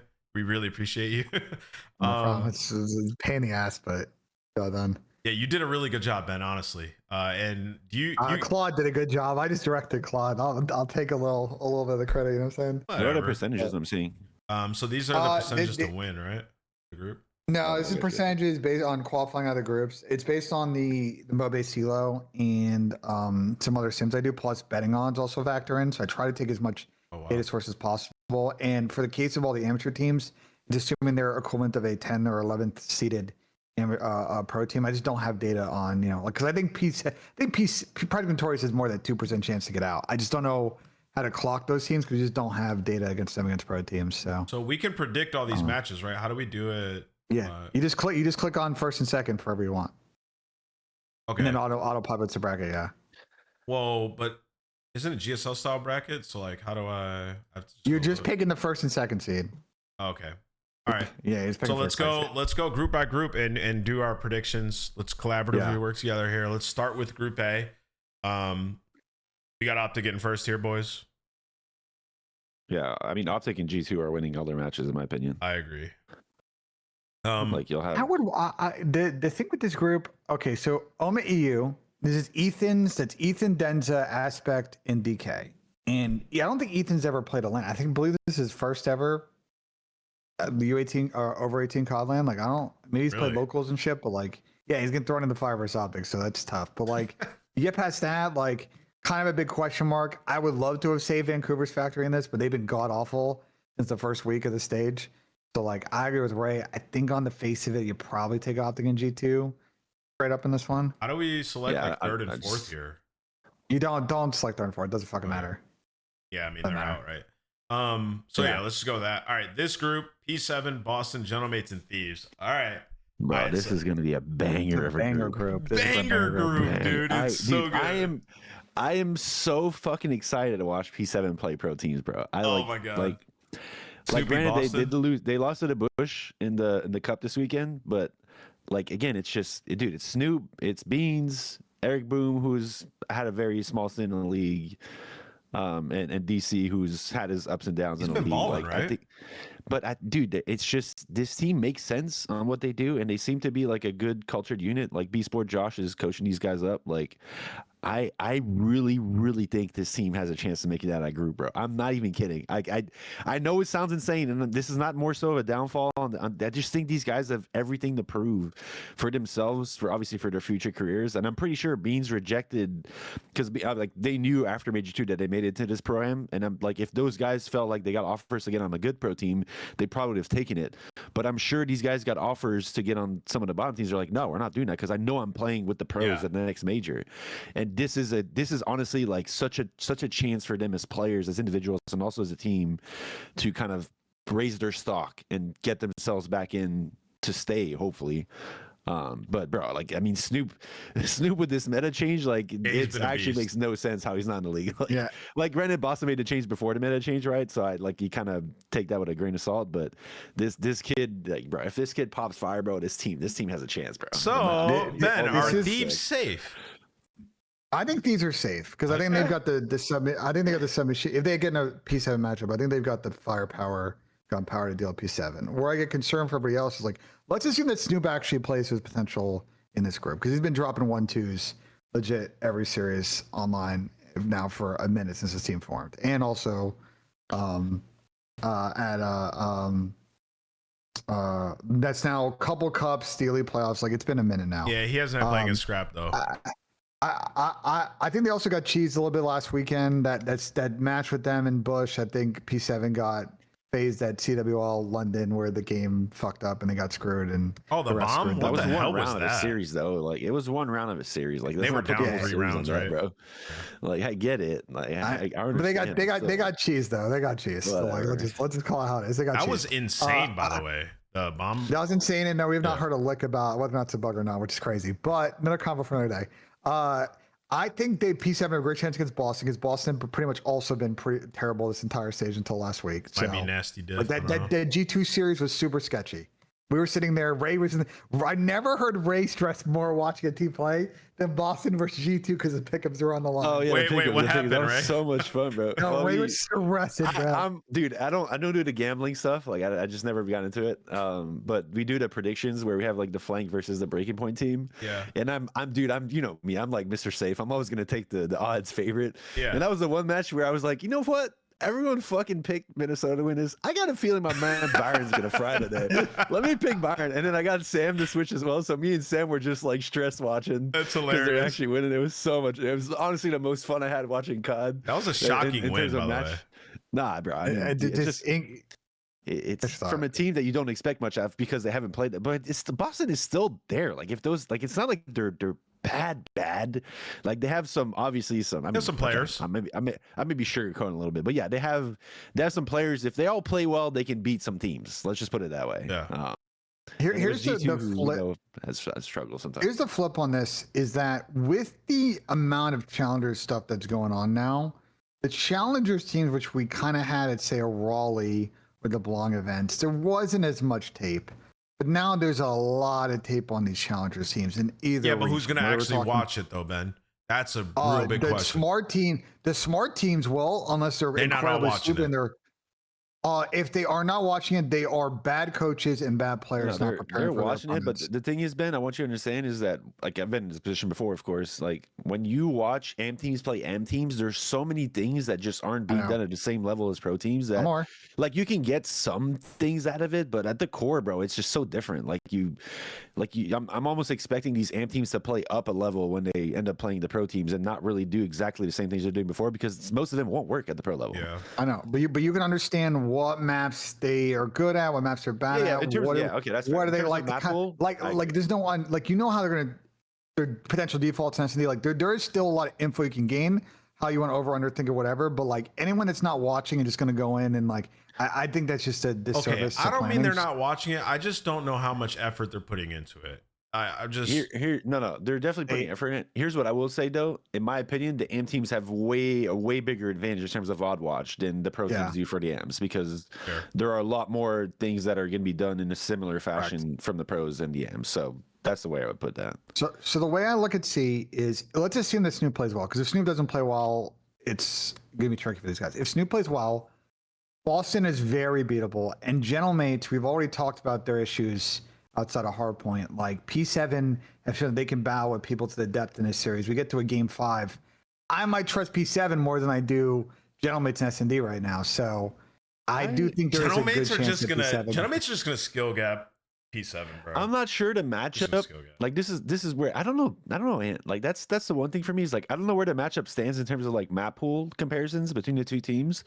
But if P7 gets the ones that they like, it, I don't know. Again, I don't know what it looks like. But if P7 gets their good maps that Gentlemates don't like, that aren't their best maps as well, then you might see some weird shit going on, bro. I'm telling you, like that's a pool that I'm looking at that is like I would have a hard time predicting. Again, it's easy for us to stand here and I mean obviously I think LAT is going to come out just because of like they're good players and they obviously will probably skill gap some of this shit, but Gentlemates with what's been going on recently, bro, like you never fucking know, man. I'm telling you, like this P7, this is more a product to me. I'm also saying like this P7 team is good. Like they're a good team, and they have found ways to play things conducive. And it's not like again Snoopy Beans. Like I'll just put these two on top. There's some pros on that team. Like I mean, bro, those guys are talented players. I don't think talent has ever been a problem for those two players in the past. Like the skills always been there for those guys. Like it's. So I could see main stage and all Beans with a 2-piece snipe. Like you can hear it, you can see it. So let me give you the scouting. Let me give you the scouting report a bit. Ben and them are really good at Den in all 3 modes, specifically S&D and Overload. Like anyone in this group is gonna, and Thieves maybe might say fuckable square, but like every time I watch Chandra teams play that team on Den, they're gonna get cooked. And the thing about Ben's team. Yeah, the thing about Ben's team too is they're also sneaky good at Gridlock Hardpoint. I've seen them dumpster people on Gridlock Hardpoint. They're good at Scar Hardpoint. They have been across the iteration of this team, and they obviously play their fair share of colos. So like, you look at their Hardpoint map pool, like you can go out and attack Den, but if you're gonna play them on these old maps that have been around for a minute, they're square maps. Like they're gonna show. Yo guys, who do you guys think's the better Hardpoint team, Gentlemates or Thieves? Because I actually think Gentlemates. I mean, Thieves have results, and so do Gentlemates. Don't get it twisted. But I just feel like when I watch Gentlemates, the way they play Hardpoint is just so good, and they have a really good map bag too. So like for some reason, my heart is telling me Gentlemates are gonna gap the 2 teams 3 and 4 in this group. Yeah, but here's the problem: is Gentlemates lose map 1 to P7. They just tilt off a fucking planet Earth. Dante sits there, fucking no emotion, nonchalante, and they just fucking lose 3 straight. Like that's valid. Here's my prediction. I think Thieves top this group, but I will not be surprised if P7 upset Boston and Gentlemates and P7 play an absolute fucking gritty series. And maybe I don't know, Dylan Envoy drops fucking 14 last map and they just get by. Type shit. Damn, this one is so hard for me to predict. My heart's telling me it's going to be an upset, and I feel like it's Thieves, bro. You think it's Thieves? Why are you such a Thief? You're so. Why such a Thief? You're really that out for Thieves this entire episode, bro. I don't know, bro. You're gonna get called a red core by Tyler Abizi. You're gonna have. Get Ernie here. Get Ernie here. Let's see some Ernie. No, listen. The only thing stopping me from hard saying it is because Ernie is the biggest gap right now. Like he's insane. That guy he had a rough weekend. He had a rough weekend. I don't care. He's the least sent out guy, bro. That guy is crazy good at Call of Duty. He's one of the best players I've ever watched with my eyes. Like I think that guy's insane. But I could just see them losing a couple of searches to going back to old ways and shit getting out of hand. But I do feel like Gentlemates are a better hardpoint team than Thieves. Just the way that they play, I prefer their play style. Although Thieves do have the record to back it up this split. We'll see. Who we going with though? Let's predict this. We going with Thieves 1, Gentlemates 2? I'm going Thieves 1, Gentlemates 2, but again, I won't be surprised if P7 battle Friday night. Yeah, that's fun. Okay. Alrighty. I don't know, man. I want to predict an upset here so bad. I do too. I wanted to predict Thieves not in, but I know y'all want to agree with that. So. P7 is the best of the 4, so if it's gonna happen, I feel like this is the one where it's gonna happen. I don't know. I think Gentlemates are just destined at top 6 this event. Wait, Ben, ROC? You don't think they can beat Riyadh? We'll get to Rock. We'll get to Rock in a bit. All right, so Group B, I think in terms of our pro teams, the most compelling one, you got Toronto, Carolina, Miami, and then Huntsman. Unfortunately, Huntsman got a horrible draw, in my opinion. It's tough for them. Yeah, very tough. I like Toronto. I think versus everybody but Optic, I think I think they're an elite team. We've already talked about that. Do you guys think you've already talked about it? Yes, I think they're an elite team. What do you guys think? Do you think Toronto makes it out of this? Yes. Yeah, I mean, without a doubt. But in Miami, last couple matches got a little weird.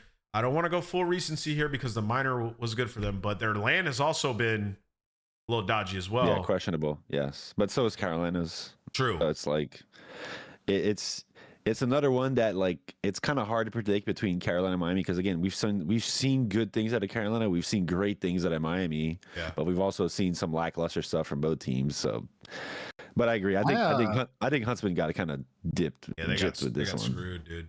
I think the take in this group is I think Miami have a good chance to get first in this group. They actually play their ball because they're a much better search team than Toronto is. Way better search team, but the only thing is Toronto gaps them in overload, and also gaps them in overload, and you got to obviously there's a rivalry here between Miami and Toronto. They also gapped them on LAN this year. Talk about Joe Deceives on LAN versus this team, bro. He might just go crazy. Let me pull up the head-to-head of their matches. Joe Deceives is obviously a great player around, but Joe Deceives might be the biggest noob stomper in the history of COD, bro. This guy fucking eats souls. Yes. If he sees blood, he's like a shark, bro. He sees blood in the water, bro. This guy. You think he's the biggest noob stomper of all time? He's up there. I won't say biggest. And again, I don't want to say I'm saying that with a caveat, right? Like he's still shit on pro teams as well on the best players. It's more just like in terms of a guy who takes advantage of his skill gap, bro. This guy just runs these kids. He also over. And I agree. I think Seth's number one on that list though, and he obviously did against top teams too. But Seth against bomb. But he also does this thing where he'll abort all like the right way to play to just slam like noobs, bro. Did you watch this last match, bro? The C9 match. It was so egregious what Toronto was doing, bro. He was farming. All right, so I really hope I get to coach Joe one day, bro. I would love working with Joe. He just seems like a fun soul, bro. Awesome. What the hell's going on here? These guys definitely played in the online qualifier. It's just not popping up. I have Toronto versus Toronto. Whoa. All right, so I'm pretty sure Toronto, yeah, they played 3 times, and Toronto won twice. The one they lost was just messed them up. Was this LAN? Was this Major 1? This was Major 1. Major 1, yeah, they lost 3-2. They lost both S&Ds. I mean, this could just happen again. Win both hard points, but their overload has gotten better. So like, I don't know. Here, I think I did my prediction video, and I went Toronto, Miami in that one too, but like. Now we've done the show and thinking about it, like, I mean, I wouldn't be surprised if Miami tops this group and Toronto gets second. And you guys' point, I think Huntsman this is a tough draw for them, bro. I hope Renegade and them show out, but I'm really, really excited to watch every single one of these matches next weekend. Yeah. Like this is probably the most excited I've been about watching COD in a long time. Not even like I think Friday is gonna be because Friday is all pool, right? It's just 20 matches, all pool, yeah. Bro, that's gonna be so much fun to watch. It is, dude. Like, it's honestly like the weirdest thing about it is that Pool A is gonna be the least interesting pool to watch, and every other pool is gonna be awesome. And even Vancouver G2 is gonna be lit. Yeah, listen, that's just no rate. We get in tomorrow, and then Wednesday morning we gotta go.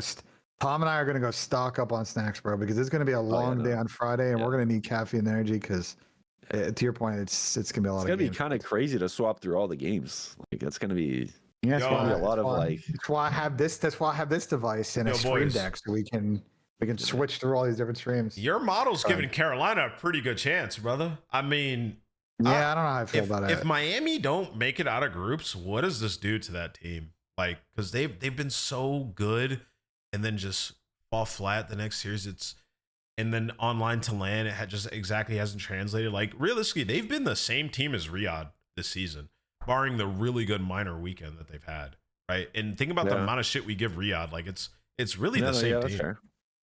That's fair. I don't know. It just, this team always, every time they have like a good moment, it just feels like they're on the crest of like coming out of it and just being like top dogs. And then they just don't. Like, I'm not saying Riyadh hasn't felt the same, but it just feels like Miami, especially recently, like we all agree, we've talked about this a million times, but Miami was very kill dependent to start. I feel like recently they've changed their ways to not be so much. Yeah, they were amazing, especially in their good stint at the mind. Yeah, no, it was fun. It was fun COD to watch, bro. Like they were fucking there. But then, like obviously it's hard not to look at recency, but like the last few matches have been kind of So what Miami will we get? But I really want to see all teams at this event play their best COD. I would think this would be so much if fun. If Miami plays their best COD, they come out of this group easy.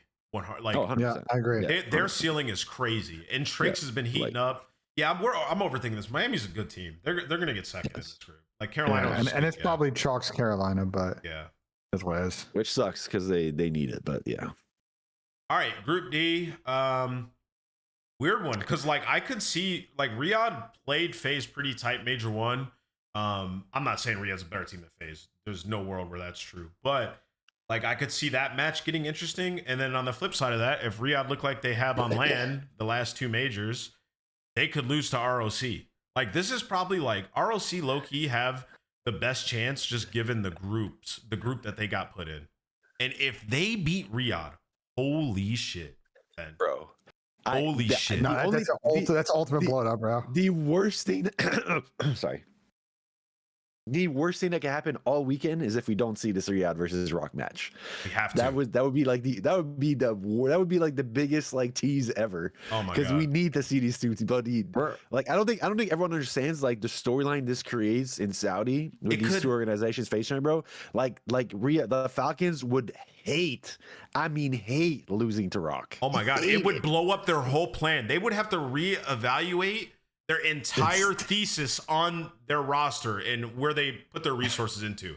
It'd be one of the most disappointing losses, like that wasn't, late in champs or late like on a Sunday that we've ever seen. Like it'd be one of the most disappointing group losses of all time, for sure.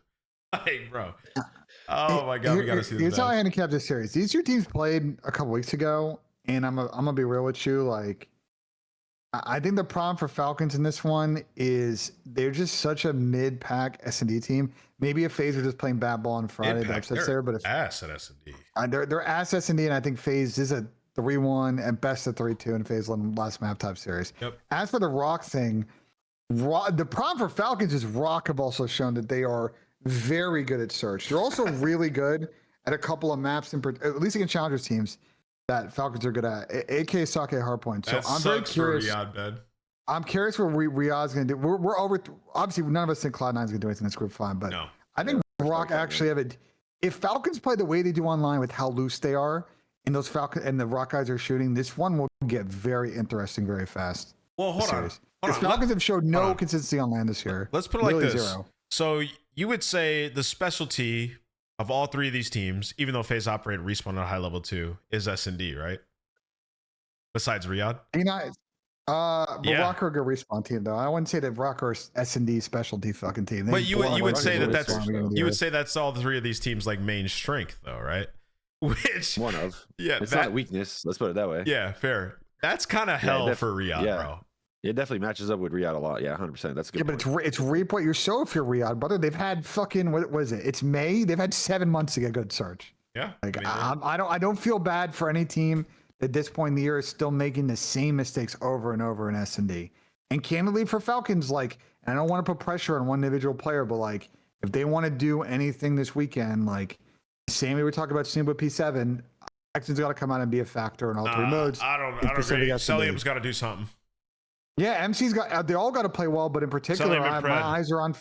My eyes are on Excellent, bro. If Sellium and Pred don't spawn in, this team has no chance. I'm not putting. But they also have no chance if Excellent doesn't fucking spawn in. Sellium's not having a great year, and his S&D has been super down. They got him in terrible spots. They switched it up. They got Excellent sniping. MC has more of a green light.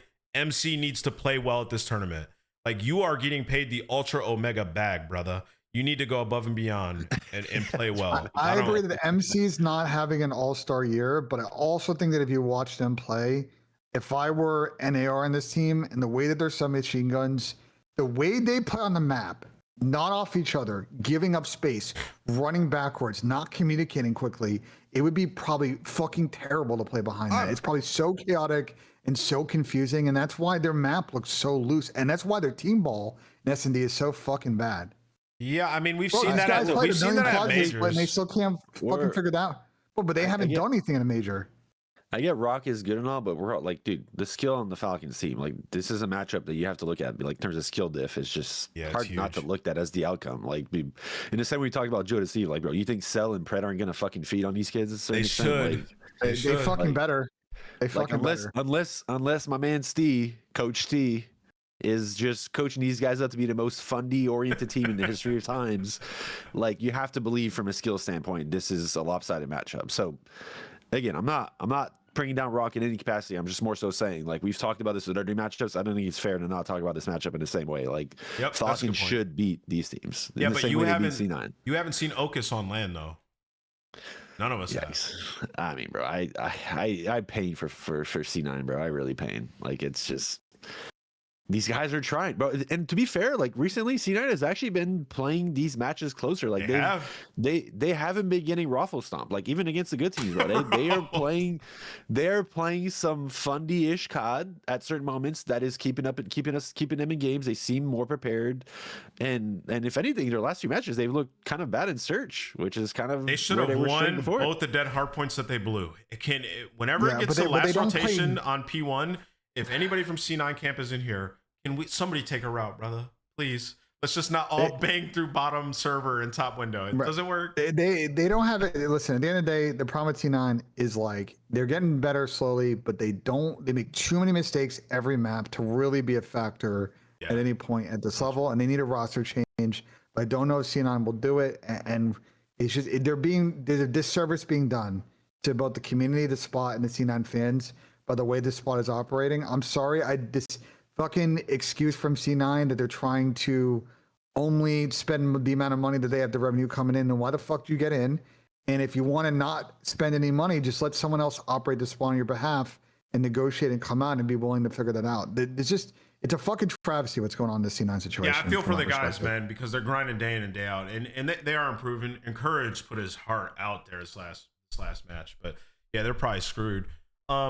But before we get to call-ins, there's something I wanted to pull up here that I forgot. We gotta do the bracket. We can't stop here. Let's do the bracket first. Phase 3 coming out of this, go to make your own bracket. We're so fucking bored. We're just pick the two best team out of each pool. If we wanted to pick one upset, what I was going to show you guys might sway us if you would allow me. You guys down? Show. Yeah. Okay. You have to voice it though, because your stream's super delayed. I got you guys. Direct. All right. So this is the worst play call potentially of all time. Oh, I know. The worst play call potentially of all time.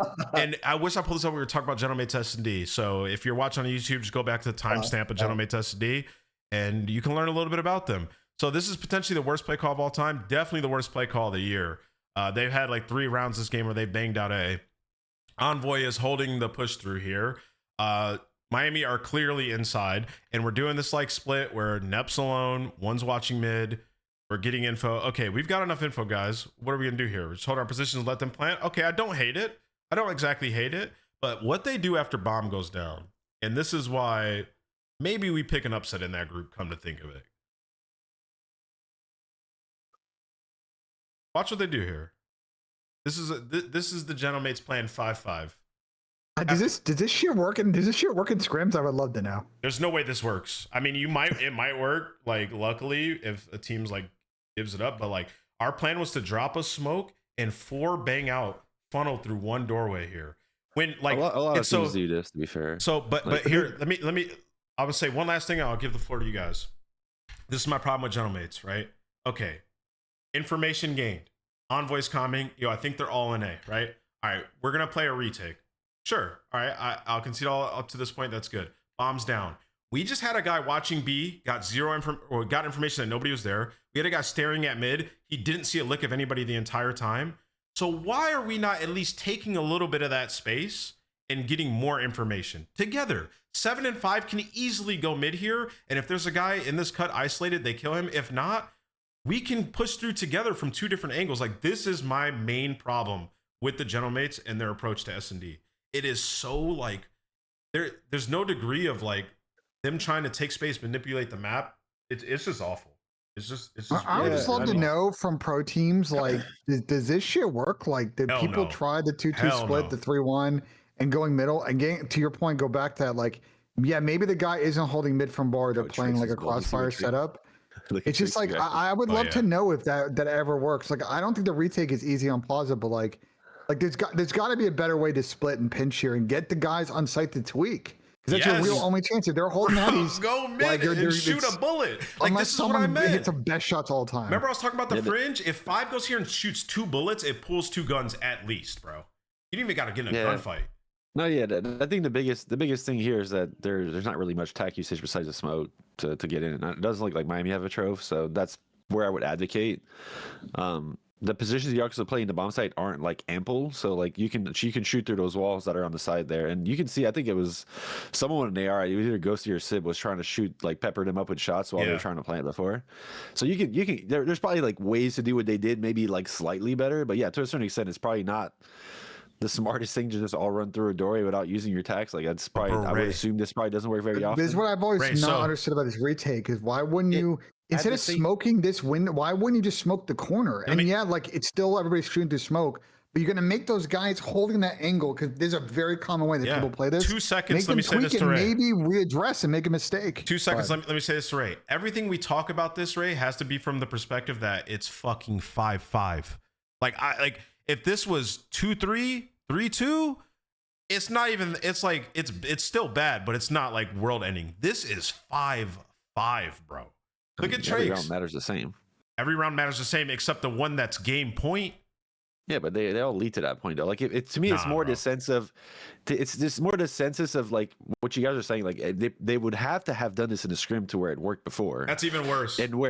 And where this kind of comes into it too is, like, some teams will not all sit on the bomb site the way Miami is playing right now. Like, some teams will try and take space forward, which is maybe what they were expecting. Some teams will maybe split up to where, like, they'll have a guy try and pinch. Like, whatever it is that Gentlemates were expecting here probably wasn't the outcome of what ended up happening. So we can talk about this in a million ways. Like, obviously it didn't work. It didn't look great because it didn't work at all, not even close to working.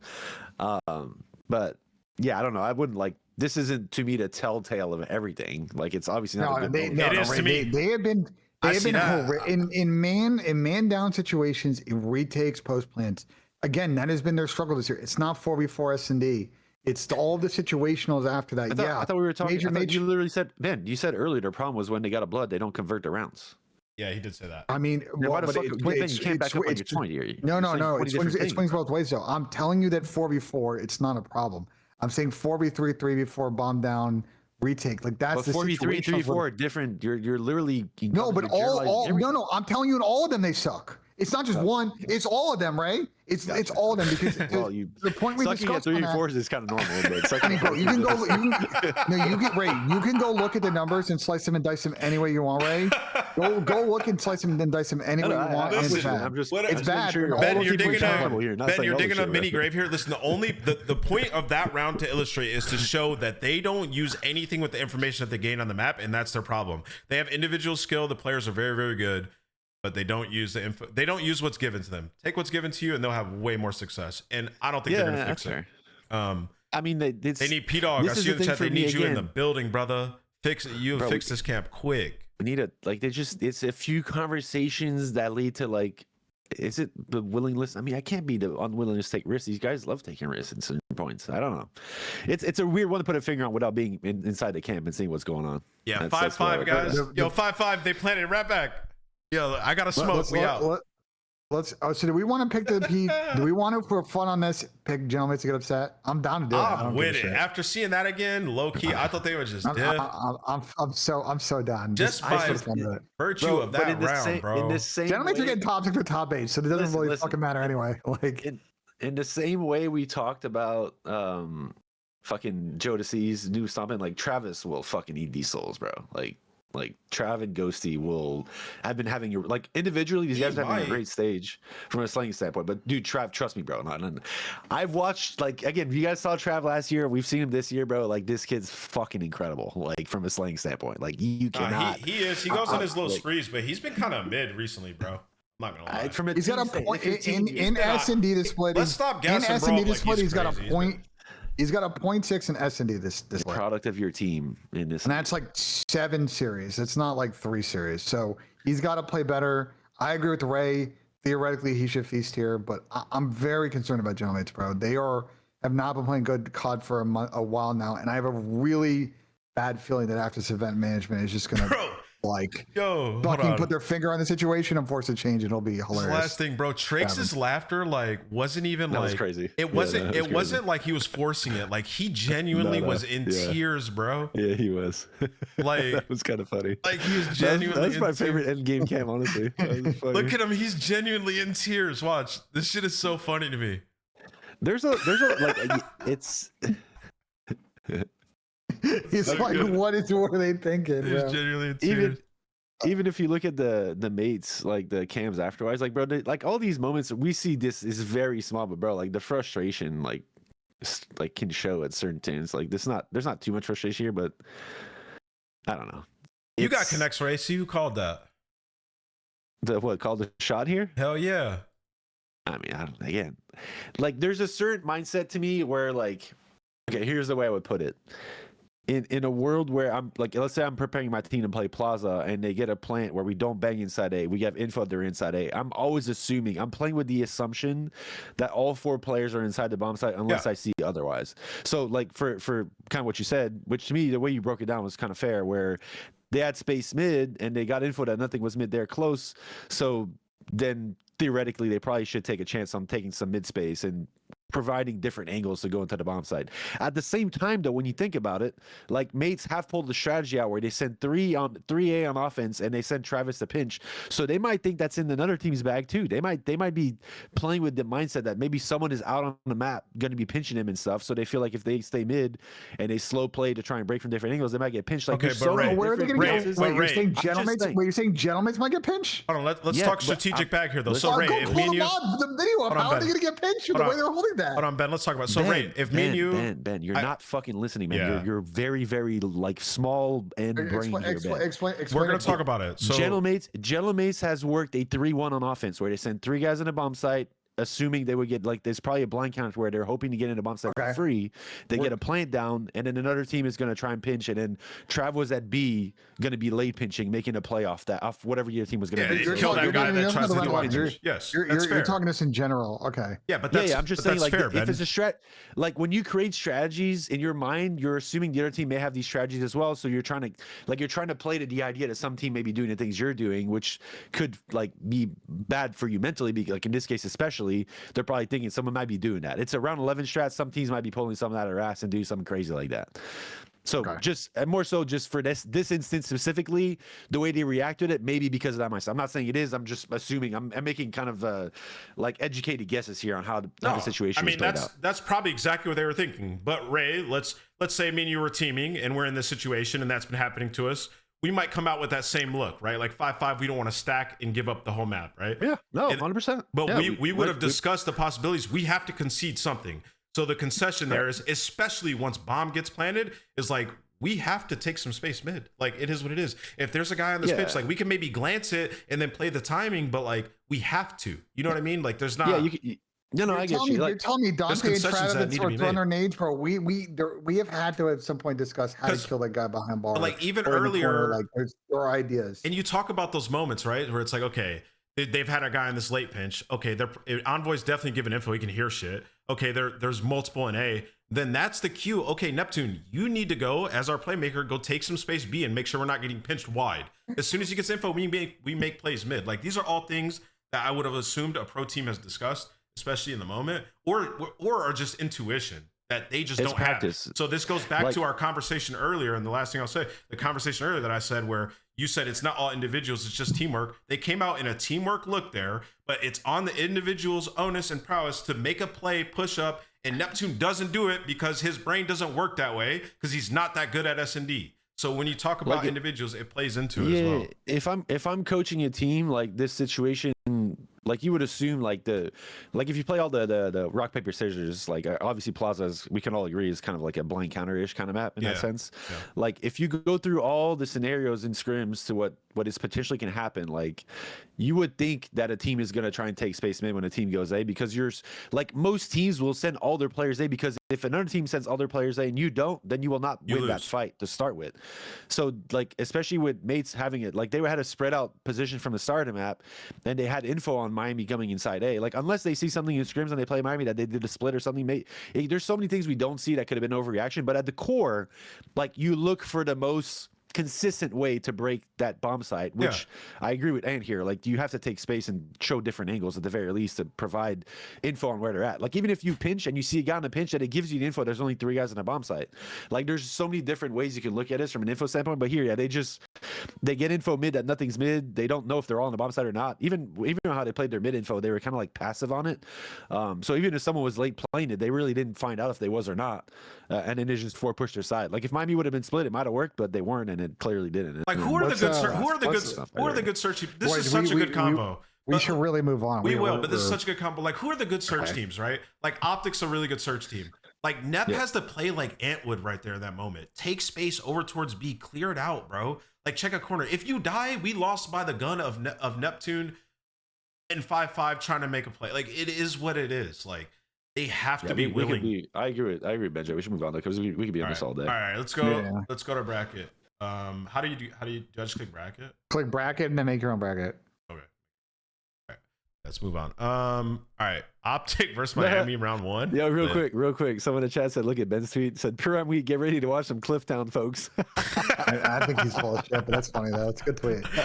That's so good. If they do it, I will say though, I know Ben's also in chat. Ben, if you guys do that, absolute legends, bro, please. It would be incredible. I would love that. Please, I'm begging. All right. Insane. Texas, Miami. Who do we have, boys? I got Texas Thunderous World Star. I was saying earlier when I was recording my video, like because this is early matches Saturday, like there's a world where Miami come out hot and could get this upset, but it's just so hard to just blind shoot it. Nope. Yeah. From a predicting standpoint, you don't predict against Optic. I agree. In this case, I just don't see it. Is it 3-0-3-1 for sure? Now, this is a series that could get interesting if mates somehow, by some way, listen to what we just said and figure out their S&D. But more than likely, they'll lose. I don't think so. Yeah. I mean, it's just probably not going to happen. I think Toronto, absolutely bloodbath here. I love this Toronto team.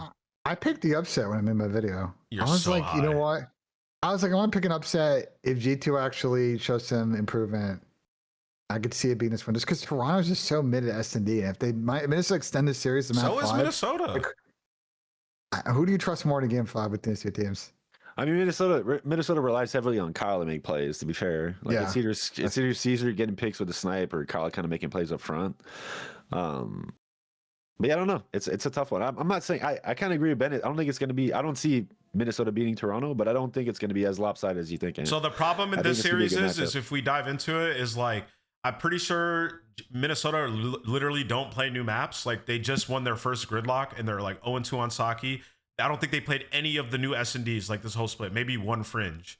And so for Toronto, but we also got a Friday full of fucking matches. And so what are they going to get? They're going to get Den and Scar and shit in this series. Toronto's already the better team in general in Respawn. They're going to gap them in Overload. And Mini just don't have reps on new maps. So like, unless they got some crazy bag in scrims, I think this is just Toronto gap. Listen, it could be a Toronto 3-1, but I'm telling you, the Nesla angle is very fucking alive. I'm cool with picking Toronto. I just think this is a matchup that, again, if Minnesota shows up like they can, it could be a tight one. Just fix the phase 1 real quick so it advances the. Got it. You just gotta do it again. Riyadh LAT. 3-0, bro. Yeah, like I don't. Yeah, this is another one. Of those Until we games. until we see it from Falcons in this now. Yeah. Yeah. Like matchup wise, like in the respawn, it actually could get pretty lit because Riyadh's like I give Riyadh the overload. I think 3-1. yeah, I like 3-1 I'm down for. We just watch Thieves.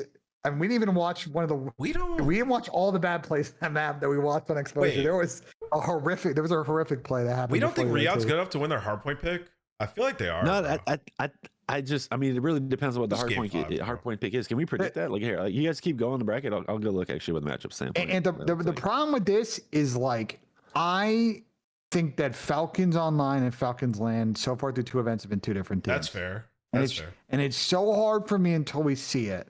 Well, so were Thieves though. For me to be like, can they actually meet? Yeah, but Thieves on Fridays and some Saturdays have been good this year. It's the big matches later in the tournament where they've gotten in trouble. They've been decent in the beginning of tournaments. They lost their winners bracket to FaZe in game 5. You know what I'm saying? Like, I don't know.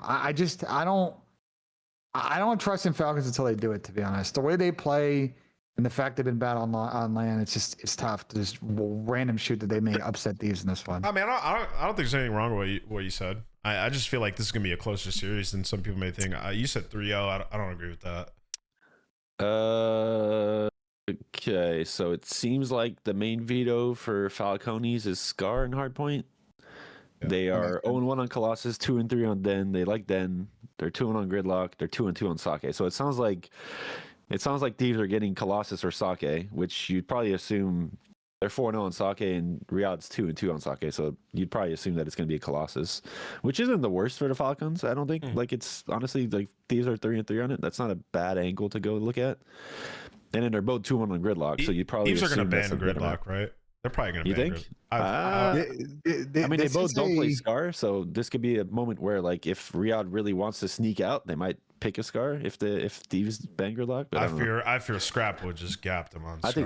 I honestly think we're seeing Gridlock Colossus in this series. I think I agree. If you're Thieves, I would not pick Team A in this series. I'd pick Team B. If Falcons get their map, pick map 1, so be it. But like with how mid Falcons is at S&D, and also also how good Falcons is at Overload, like controlling the middle of this series, I think is really big. And if you lose the first map, I think they just gentlemen sweep the next 3. We're definitely going to get Colossus. I agree with that. I think Thieves might ban Gridlock, bro. And we get probably get Den. It's probably Den Colossus, bro. Yeah, it might be. It's probably Den Colossus here. And I mean, Thieves are like, I feel like Gridlock's such a Thieves map though, bro. Like, I would just literally yeah, but they just got world starred by G2 on Gridlock, and I'm pretty sure they weren't shooting back, and they weren't shooting back. They were just they got on slate pretty heavily there. It's not like they were playing it wrong. Like, they were doing what they needed to do. They couldn't hold the hill to save their lives. Let me put it this way. Yeah, but they're Den. They like Den. They haven't played in a while though. Den will be in the series. Den will be in the series on the P. Wait, why not? Den will be in the series on the P. Why would Den not be in the series? No, I'm saying it is going to be in the series. Oh yeah, it's going to be Den Colossus. I think if you're Thieves and you would say take Team B, I would not leave Colossus in there. I would ban Colossus, and if fucking Falcons pick Gridlock map 1, that's hallelujah, bro. Like, the way that Falcons play, the number of mistakes they make, and the fact that like we have Ernie playing at this level, we've seen their subs pop up on Gridlock. We win that map, it's fucking GG. Riyadh's cooked. Riyadh might have to ban. They're gonna have to pick between Scar and Saki here. For what? Hardpoint? Yeah, it's a ban, right? Just because they don't like Scar already, and then Saki Thieves have been fucking world starring. Yeah, but Thieves auto veto has been Sake, Scar. Sorry, chat. Yeah, Thieves auto veto has been Scar in their last 8 matches. That's all they vetoed. Yeah, I'm only confident Den will be in. I don't know what else we'll see. It could be Colossus. Yeah, it could be Saki, but I think we'll see how the day 1 goes too. Sake. That also kind of affects a little bit about this too. Like if people are struggling on a certain map on Friday. I know it's so hard for me to. It's a drink. It's a drink. Just think of the drink. It's a drink. I got it. Sake. I got it. All right, let's go down to LB Miami Gentlemates. Great series for losers round 1. Gentlemates won at Major 2, right? If I remember correctly, and Miami went home top 8. Like, yeah. Well, again, that was Miami's land woes. I do feel like Miami's a more advanced team, a more progressed team than they were before, but yeah, it's a tough one to predict. Honestly, I might stay out of this one. I might let you guys fucking pick. I think, does it game 5er, and who do we trust more? I trust Miami more than I do Gentlemates. That's kind of how I just this is so hard to predict, dude. Oh my That's why it's a goodness. coin flipper to go with the better search team, and at that point, it's fucking Miami. I think clear as day now. I think the player that I like the most in the entire series is Trakes. And I think with that being said, I probably have to go Miami. But like, would I be surprised if Gentlemates win this? No. Because we picked it this way in the last fucking event. It didn't work out. Here's the thing. Gentlemates Hardpoint is actually legitimately still really good. Yeah. And like they have a bag of maps. Like they have, but again, they're not good at the other modes. I don't care Miami about... do not have a bag of maps like at all in HP. So like Gentlemates could win both the hard points, and then they just gotta win one S&D. They're not gonna win a search, and Miami can just nuzzle. I'm telling you, bro. Listen, I get it. I'm just telling you, Gentlemates are so bad at S&D they just cannot be trusted in a series like this. Unless Miami just don't show up again, in which case, yeah, Gentlemates will fucking win. All right, the question Miami's been really good at search. Here's the question. Will Miami beat Paris on a hard point? I mean, they can. Yeah. I think they're like, to Ben's point, I think there's more of a chance that Miami beats Gentlemates on a hard point than Gentlemates beats Miami in a search. Fair enough. You bring up a great point. You'd have to look at the third mode in the sense of, I mean, even if 50-50. Like, yeah. So it's like, if you just take that, like, obviously it's with a grain of salt, like that's a very objective way to look at things, but you'd have to assume Miami probably has a better chance to win a series. That'd be the way I would look at it. Even with Paris winning both S&Ds, it feels like it's a Miami, or Paris winning both hard points, it feels like it's a Miami win, which is crazy to say. And there's no guarantee they will win both. Like that's kind of the basis. So and like you look at if you look at the map pool standpoint, like Miami have looked great on Colossus. That's a map they had that map to their pool, and they've actually looked really good at it. So, and a lot of these teams that were struggling against, I mean, a lot of the top teams love playing Colossus or have played Colossus a good amount, and that was their auto veto, I'm pretty sure, earlier in the year, and now it's not. Yeah, and they're totally fine playing the new maps, bro. Like it's Paris will probably get rid of Scar just because we've seen Miami early season comfortable on that map. So then we get. I wouldn't be surprised if Paris is square on Gridlock, but I think it's just available and neither team pick it, and so we probably get Colossus and Den. Probably get Colossus Den in this one, and that does. I don't know. I think Miami veto Den. Be honest, no. Isn't Gentlemates? They might veto. They might veto. They might veto Saki, bro. They've been losing it, dude. And it's a weird one, bro. But I just think Miami. I think Miami. They can win one respawn on this. I think they get it done. I'm so not like we just have such a weird. Gentlemates have been so bad online and LAN now for like 3 months, and they're like only like 5-12 in the last 17. Like yeah. I'm sorry, but I think they get top 8 and they make a change and finally do something about the situation. All right, let's keep it going. Riyadh Mini. We saw this matchup last event. Did not go well for Riyadh. What's the angle here, fellas? Ben, I see. Bro, this is so tough. I want to believe in Falcons. It's just like Falcons.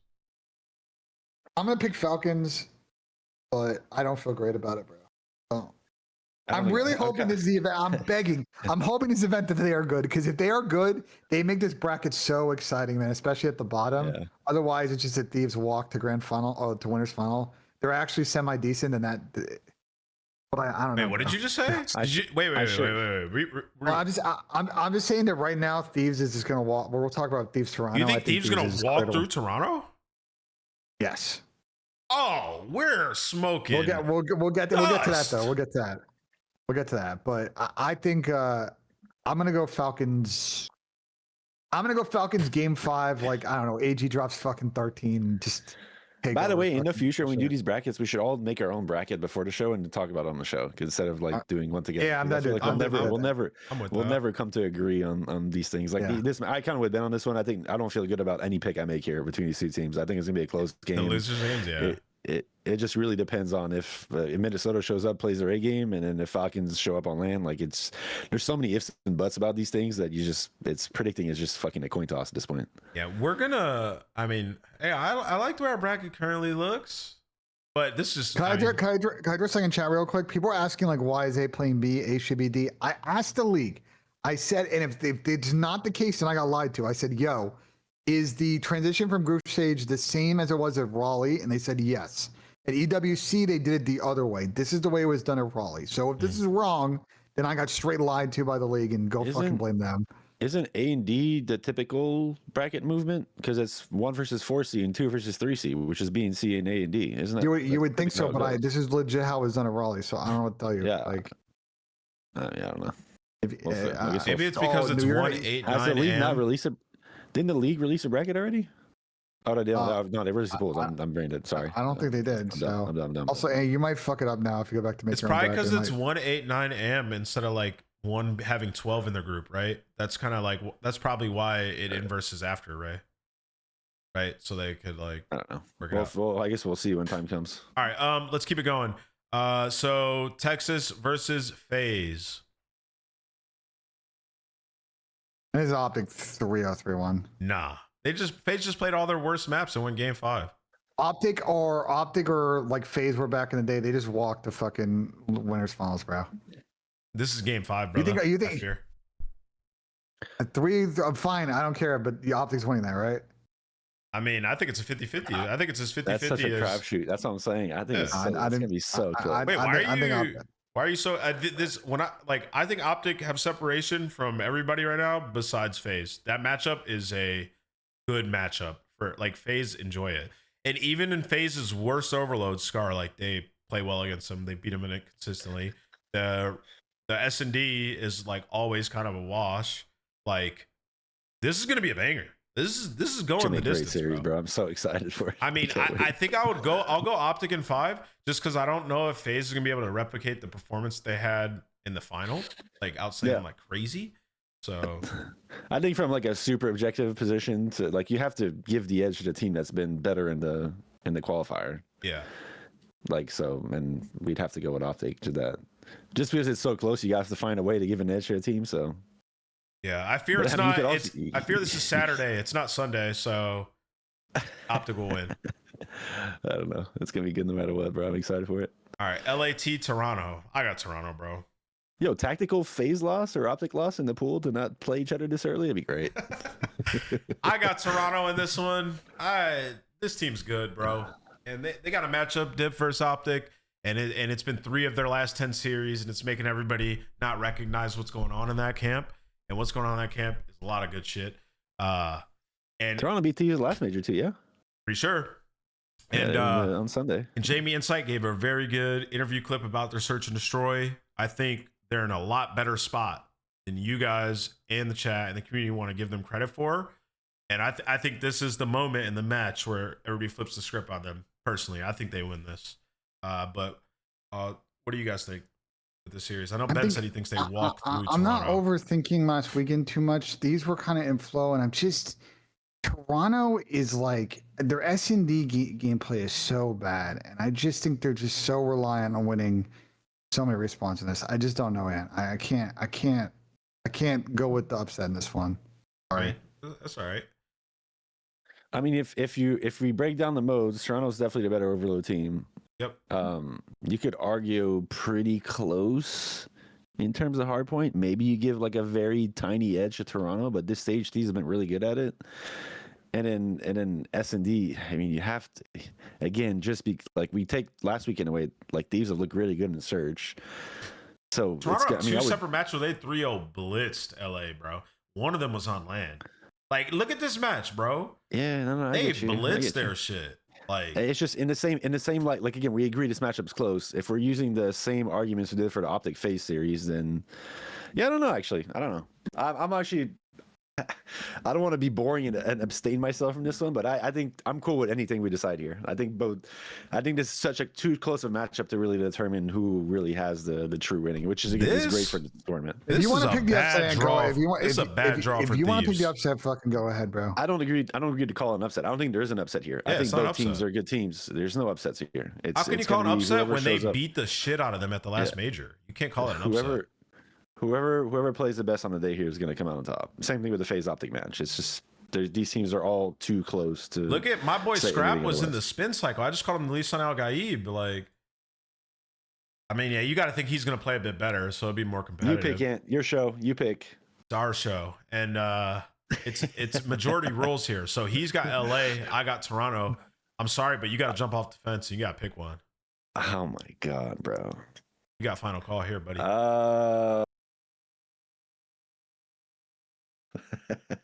I don't know, brother. Fuck it. I'm gonna flip a coin and I'm gonna say Thieves. All right. Just remember this, chat. Remember these guys. Ray gave a little bit. Again, I'm flipping a coin at. Don't put that shit on me, bro. Y'all think Jamie's gonna get cooked in this series, huh, chat? I don't even think it's a Jamie thing, bro. I just, again, from like, you take objectively, if you look at both teams in terms of mode per mode, in the same way we talked about the Miami mate situation, I think Thieves has a slight edge here in terms of all the modes combined. I mean, that's the only way. That's the only thing I'm looking at here. Yeah, the biggest gap is the overload. Yeah, 100%. But again, there's only, if there was 2 overloads in the match, and it'd be Toronto without a doubt, but it's not. So LA Thieves just really got to win their map pick. Let's go down to losers now. Toronto versus Miami. Who do you guys have in this one? Oh, this is the rematch, the rematch or the grudge match or the. I can see Toronto winning this one. Yeah, I mean, like I said, they played 3 times. Toronto won twice. Yeah. Blitzed them in the last matchup. Yeah, I mean, who was the match? Sorry, it was faded for a second. Toronto, Miami. Like, I got Toronto winning this. But, I got Toronto. We'll give Miami 1. I mean, if Toronto win, it's gonna probably have to be in 4. I mean, in the same way Ben's been talking though, like I think Toronto's been so good at hardpoint, just like from a slaying perspective, and Miami needs to slay. Like we've, even with the recent changes in their play style, like Miami is still yet to really win a map without slaying by a decent amount, at least not consistently. Yeah. I feel like Toronto is gonna be a thorn in their nails, in their tail. Sorry, from that. So I think Toronto better overload team, I'd say overall, and in the search, you definitely have to give search to Miami though. So yeah, respawn probably takes over the series. I just think it's gonna be a 3-1. If anything, it's gonna be close, but yeah. I'm so sorry if G2 people are watching that I just insta put that in, but like, it's just. Yeah, no, I mean, yeah, I think they get ran. So this would be a fun. This would be a fun top 4. Well, Estrel's good against FaZe, isn't he, in his career? I mean, hasn't Minnesota lost a FaZe this year? Am I crazy? Wait, actually, it might be. Yeah, we might be. FaZe beat them. Did they? Okay. My bad. That might have been crazy disrespect. Major 1? Because they smoked them on land at the first event. Wait, they smoked them. Hold on, bro. Hold on, man. G2's got the better of FaZe quite a bit. There's definitely a matchup thing here going on for sure. Yeah. Hold on. But in the same way to FaZe Miami, like, but G2 are not playing the new maps though. They're just not. Right? So it's the same thing. If they don't have that bag. Does FaZe really like playing the new maps either though? They started playing Gridlock last weekend. They played a couple of Sake. Yeah, they played quite a bit of Sake. They played a couple of Sake. They played Plaza. Yeah, Plaza. Like the search last weekend, I think is more. They played a lot of Fringe. Yeah, they're 3-1 on Sake and Gridlock and Hardpoint, and then for S&D, never mind then. They've played. They played Plaza. Fringe, FaZe wins then in that sense. Yeah, I think just the new maps for sure. But hey, that was way too disrespectful. G2 have beat them 3 times. Yeah, come on, man. And on land. Yeah, I'm actually. Yeah, Mamba loves FaZe, bro. Mamba loves FaZe for whatever reason. Yeah, he does. All right, so let's keep it pushing. Toronto FaZe. Who you guys got? I got FaZe. Yeah, this is a matchup I think is tough for Toronto. I mean, in the same light though, like again, I'm playing devil's advocate here. I think FaZe is making it to the finals in my opinion, but I do feel like Toronto had a chance to beat FaZe on Sunday at the last major. They did. Like I don't want to say they super threw the hard points, but they were definitely winnable in that sense, and at least the Den was for sure. So you look at it, it's like objectively, it's not that lopsided of a series as it will be. I honestly think this one might go to 5, to be honest. Well, if it goes 5, it's still just. I'm gonna be honest. I'm not a big believer in Jamie running back the same level of play at the last land, but let's see. I mean, no one was a believer in before that, Ben, and then he did it. But he had home cheese, bro, and now we're in Atlanta, and that's not exactly his home. It was the old home of FaZe Vegas, so. Dude, it's so lazy. Dude, the takes are so lazy, bro. What's lazy about that? What's lazy about that? Explain to me. Listen, I'm being completely respectful here. Like, listen, guys, I get it. Like, you guys, if you always want to go on rambles and shit, yeah, I don't want to. I am not clearly an entertainer for life here. I'm trying to coach next year. I'm making sure I'm not ruffling feathers. I'll be completely honest about it. Chat says it. Yes, it's true. I want it. I have to be PR about this shit, bro. Like. if next year I get shafted again, I don't have a coach up there. Okay, I'll go fucking crazy and start roasting fools. But at this point in time, that is not me. I am trying to be a very good PR person here, and I'm giving my takes. Again, he is giving his takes. No, Ray's giving his takes. I'm just not going to a point where I'm like being destructive. Like I'm being very proactive and like trying to be positive about the outlook. Let me so we don't go for all day. Let me ask you this, Ben. Would you say Jamie Insight has kept up his level of play from LAN to online? It's no, because it's okay. I agree. It's the same issue. It's the same issue with Jamie. Like I just the way that he plays is so passive, and the gaps that he leaves, and then that creates a reliance on those SMGs to like kind of bail themselves out of tough situations. Like they're just not playing optimal COD. I know they're winning respawns. Like I get it, but it's like it's so evident when you watch your S&D play about how slow they react to things. And I think Jamie's a big offender of that. And look, like they were playing good team ball, you know, at the major too. But I'm just not a believer he can run it back. Yeah, I mean, you just answered it. You said you don't think he's kept up the same level of play from LAN to online, and they've been rocking worlds in respawn. So, if you want to talk specifically S&D, I'm down to do that. But talk respawn, especially what you just said, is just straight bullshit. Let's go watch some VOD and let's watch Insight from start to finish. And you show me all the times you think he's playing too passive. All right, let's keep it going though. Texas versus LA. Who do we have, boys? Texas. Yeah, Texas. Better than LAT at everything that LAT is good at, in my opinion. I mean, Texas is still the most well-rounded team in terms of like each mode, and that's like. Again, from a prediction standpoint, I just think it's hard not to go with the team that is, unless there's like something really specific that glares out in terms of map pools. But I haven't, like, maybe next time I'll be more prepared in that sense. Maybe next time I'll spend some time into this so I can give you guys like map pool predictions and in terms of like strength weakness of the matchup itself. But if you take the matchup itself out of the picture, Texas is just the more well-rounded team and more consistent team. So it's just, I'm not saying like it's LAT could beat Optic, and we're not saying that they can't. It's more the idea of if they played each other 100 times, you'd have to assume that Texas would win most of them. Period. Yeah, like the way LA Thieves beat Texas was through those two S&Ds, and like you said, if they played 100 best of 5 series, how often is that happening? Where Optic are dropping 2 S&Ds, they're number 1 search team on the season. It's just not happening that often. So, yeah, I'm with you. I think Thieves will show some fight. They might win their hardpoint map pick here, but the gap in Overload, like I pointed out earlier, Thieves Overload, this would be a series where it really hurts them, right? Which is why I don't think they can win this event deep into a Sunday, because it's going to hurt them versus Texas versus a team like Koi, which is why I have Koi beating them or in my actual bracket. So, yeah, that's where I'm at with them. I think Texas win. Ben, what about you? He's texting right sorry, I got Riley was excellent. Texas Thieves, Ben. Quick take. I think I'm a big Thieves believer at this event, bro. I think they get it done. First phase. You think Thieves gonna be? Oh, all right. Damn. Yeah, we were doing Texas LAT. Yeah. Oh, optic for sure in that. Okay. And then I got. You got Thieves versus phase. Yeah. What about you, Ray? I got phase. Yeah. I honestly, part of it, I mean, maybe I'm taking all the brain out of this thing, but I really want to see a Texas phase final again, bro. I need to see that again, bro. I just need to see it. Like, I can't. I would honestly be sad at the end of the weekend if I don't see that matchup. I mean, they will. I mean, based on the things they'll play early in the bracket, but just the finals matchup, bro. I want to see it. I'm just a big believer in Thieves, bro.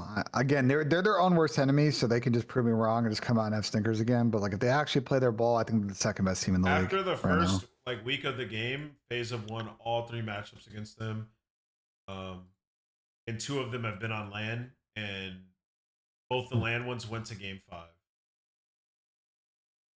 So I mean, I hear you. I just again, I think Thieves has shown where their ceiling's at, and if they play to it, I think it's gonna be very difficult for a team. Oh my god, like FaZe to beat. Abizi's been getting cooked. So yeah, I mean, it definitely in your corner, it does help that Abizi's playing well recently because he's been getting fried against the FaZe. Yeah, I mean, Simps just Abizi's pops, bro. It is what it is. Like FaZe win this. It's just it's father son. It is what it is, bro. Sometimes you have those matchups. 04's in chat. I mean, yeah, you ain't getting Gibbs now, brother. Yeah. All right, and then we got Texas versus FaZe Twin. I'm sorry, Pop. Y'all not outslaying by 40 on another Sunday, bro. Just is what it is. Twin was the man Pop and take to. He was. Yeah, but like, lightning doesn't strike twice, bro. Twin just got Esports Award Play of the Month from that, I'm pretty sure, too. It's been a good month, and this is going to be a good-ass tournament. But like Ben said, bro, the gunpowder is not going to be as strong in this final than it was in the last final, bro. It just is what it is. I mean, surely Optic either don't take Team A or they don't pick Colossus Map 1, right? Like, surely. Like, we don't do it 3 events in a row. They're going to take Team A if you make it through winners. There's no team in there right now. Then we're not picking Colo Map 1. This is a gritty, we're easing into this series, bro. Wait, yo, real quick, Ray, why wouldn't you consider Team B at all? Because I was thinking about it. I brought up to you right after Major. Bro, picking 2, 3, 4 is so godlike. Like, it's so not godlike. Yeah, I mean, but it's the same thing in a regular series until teams still don't go after Team B. Like, it's more the product of later in the series. That's where Team A has an advantage. And then the fact that you get the 2 overloads being Team A. Like, you get to pick the Veto overload, which is everything. Like, that's just, it's not a free map, but it gives you a pretty big take. Like, if from a matchup standpoint, one of the overloads is the other team's Alva Veto, and it's a map you played, and it gives you a pretty substantial advantage. But the teams in the finals map pools are usually pretty good. And like most team, bro, again, overload, the third mode, bro, most teams aren't fan of playing one of them and typically stray away from it regardless. So, like, bro, JP, all right, JP's in chat, bro. JP, you guys, if you pick Team B, all you gotta do is steal map 1, and it is a wrap, dog. You pick 2, 3, 4, and then it goes to an S&D. So even if you lose one of your 2, 3, 4 map picks, like, you give yourself so many win conditions because Game 5 is an S&D. So like, yeah, but 5, 6, 7 are Team A's basically. Yeah, 6, 7, you might be chalked, but you got to close it out. What I'm saying. Like, you got to blitz their shit. But like, you get 2, 3, 4. Why are we saying 2, 3, 4 is crazy when 2, 3, 4 is the thing in a regular series anyways? Why the fuck are we acting like it's not the? It's like, because for the fucking take. Well, your take right now says every team in the world should take Team B in a match. Period. I think it's. What the fuck are we talking about? I think it's because of the mental like the mental part of it. If you steal the map, that's why you're tripping. If you steal, wait, what do you mean? How am I tripping? If you steal map 1, you have all your maps in a row, and then if you blunder one, you got the S&D Game 5, which is low-key a toss-up in a final. It's the same shit, but it's not in the final. Game 5 isn't the last map in the final, and that's the whole thing. And I understand. And it's not. It's dude. If again, by what you're saying, your logic right now says Team B is the better team to pick. Then why not every team in the league takes Team B in a match? Some teams do, but I'm telling you, I like Team B. Bro. I feel like. I feel like if you got momentum, especially if you're like Optic coming through, bro, get all our maps early in this shit. In a best of 5, if you're a good hardpoint team and a great S&D team, and you do not care what map 1 is, you take Team B to guarantee your S&D, because if you win first map, it's wraps. It's a little bit harder in this best of 7 format to raise point, because I do think the benefit at the end of it is good. But the thing right now is that they've got to balance out, like, you can't eliminate the team coming from losers' ability to pick any maps in the series. Are there any pros in here or coaches that want to talk about this? I mean, JP is here. Yeah, JP, what are your thoughts on kind of what I just said? The fact that you pick 2, 3, 4, and I get it's like you get your strong maps at the end of the series if you're Team A, like in 6, 7. You're giving up. Stop saying 6, 7, please. But like, I'm sorry, bro. We are fucking off the rocker. Off the rocker's crazy. I think you're gassing. I agree right now. You're pissing me off, Ant. You're pissing me off. You get that overload that would have been in the series. Yeah, like the third map pick for Team B is crazy. I agree, JP. They will fix his veto in the offseason, but I think you're wrong. All right, so you think I'm crazy? If they get to the final and they pick Team B and win, I can't wait to talk about this. They could. Again, I'm not saying that you can't. I'm not saying you can, bro. That's not the whole point. Like the idea is, from a logic standpoint, why would you? Team A has an advantage in the vetoes. You're literally saying because of the order of the maps that are picked in a best of 7, their team has an advantage. So let's say I'm not saying they have an objective advantage, but a mental advantage. It does feel that way. You don't think there's any mental advantage? Like, oh, we just stole their map pick. These next 3 maps, GG's. You could do the same thing on the other side of it. You could lose the first map and then steal their map pick afterwards. What the fuck are we talking about? Why is it any different? But early in the series, having 3 in a row gives you a mental edge. In my opinion, it just does. It could be the same thing if Team A wins map 1 and then steals Search off map 2. It's the same edge, because bro. even Like, when you get gotta to look that at it both 5, ways. Can we move on, guys? Can we move on? You clearly are not going to agree with each other. All right, No, we're not. We're definitely not. I'm gonna go Texas though. Like I said, I don't think Lightning will strike twice. I think Texas win this. You guys agree? Yeah. I mean, yeah, statistically, it's hard. It's hard to go against that, but yeah, 41. I do think this is gonna be a fun game. Let's go 4-3 just for the hell of it. Let's go 4-3. The key for Optic in this is last major they got visibly frustrated in the middle of that series. I assume from the slaying, maybe some tech issues. They have to keep their head in the game, bro. Like they have played such consistent COD this year. They play their game. They're very difficult. The minute that they stop playing their game and let the outside affect them, like I'm playing fucking Madden and tilting, like is when other people have a fucking chance to win. So Good analogy, Ben. Good analogy. Yeah, that was a Thank great you. analogy. All right, so how do I confirm this, or just leave it like this? I think you're good. no, just there you go. That's our bracket. So You're good. What Ben? Can you run a bracket with your tool? Like guessing? yeah, click projection. I'll show you what it thinks. Where's that? Just right next to it. Run There's a button in the middle of your screen that says projection, brother. Oh, projection. It's right in the There's middle. a button that also says run, No, bro. you don't need to run a sim. It's already predicted the sim. Top Just say middle, projection. top There you Yeah, go. I did it. There you go.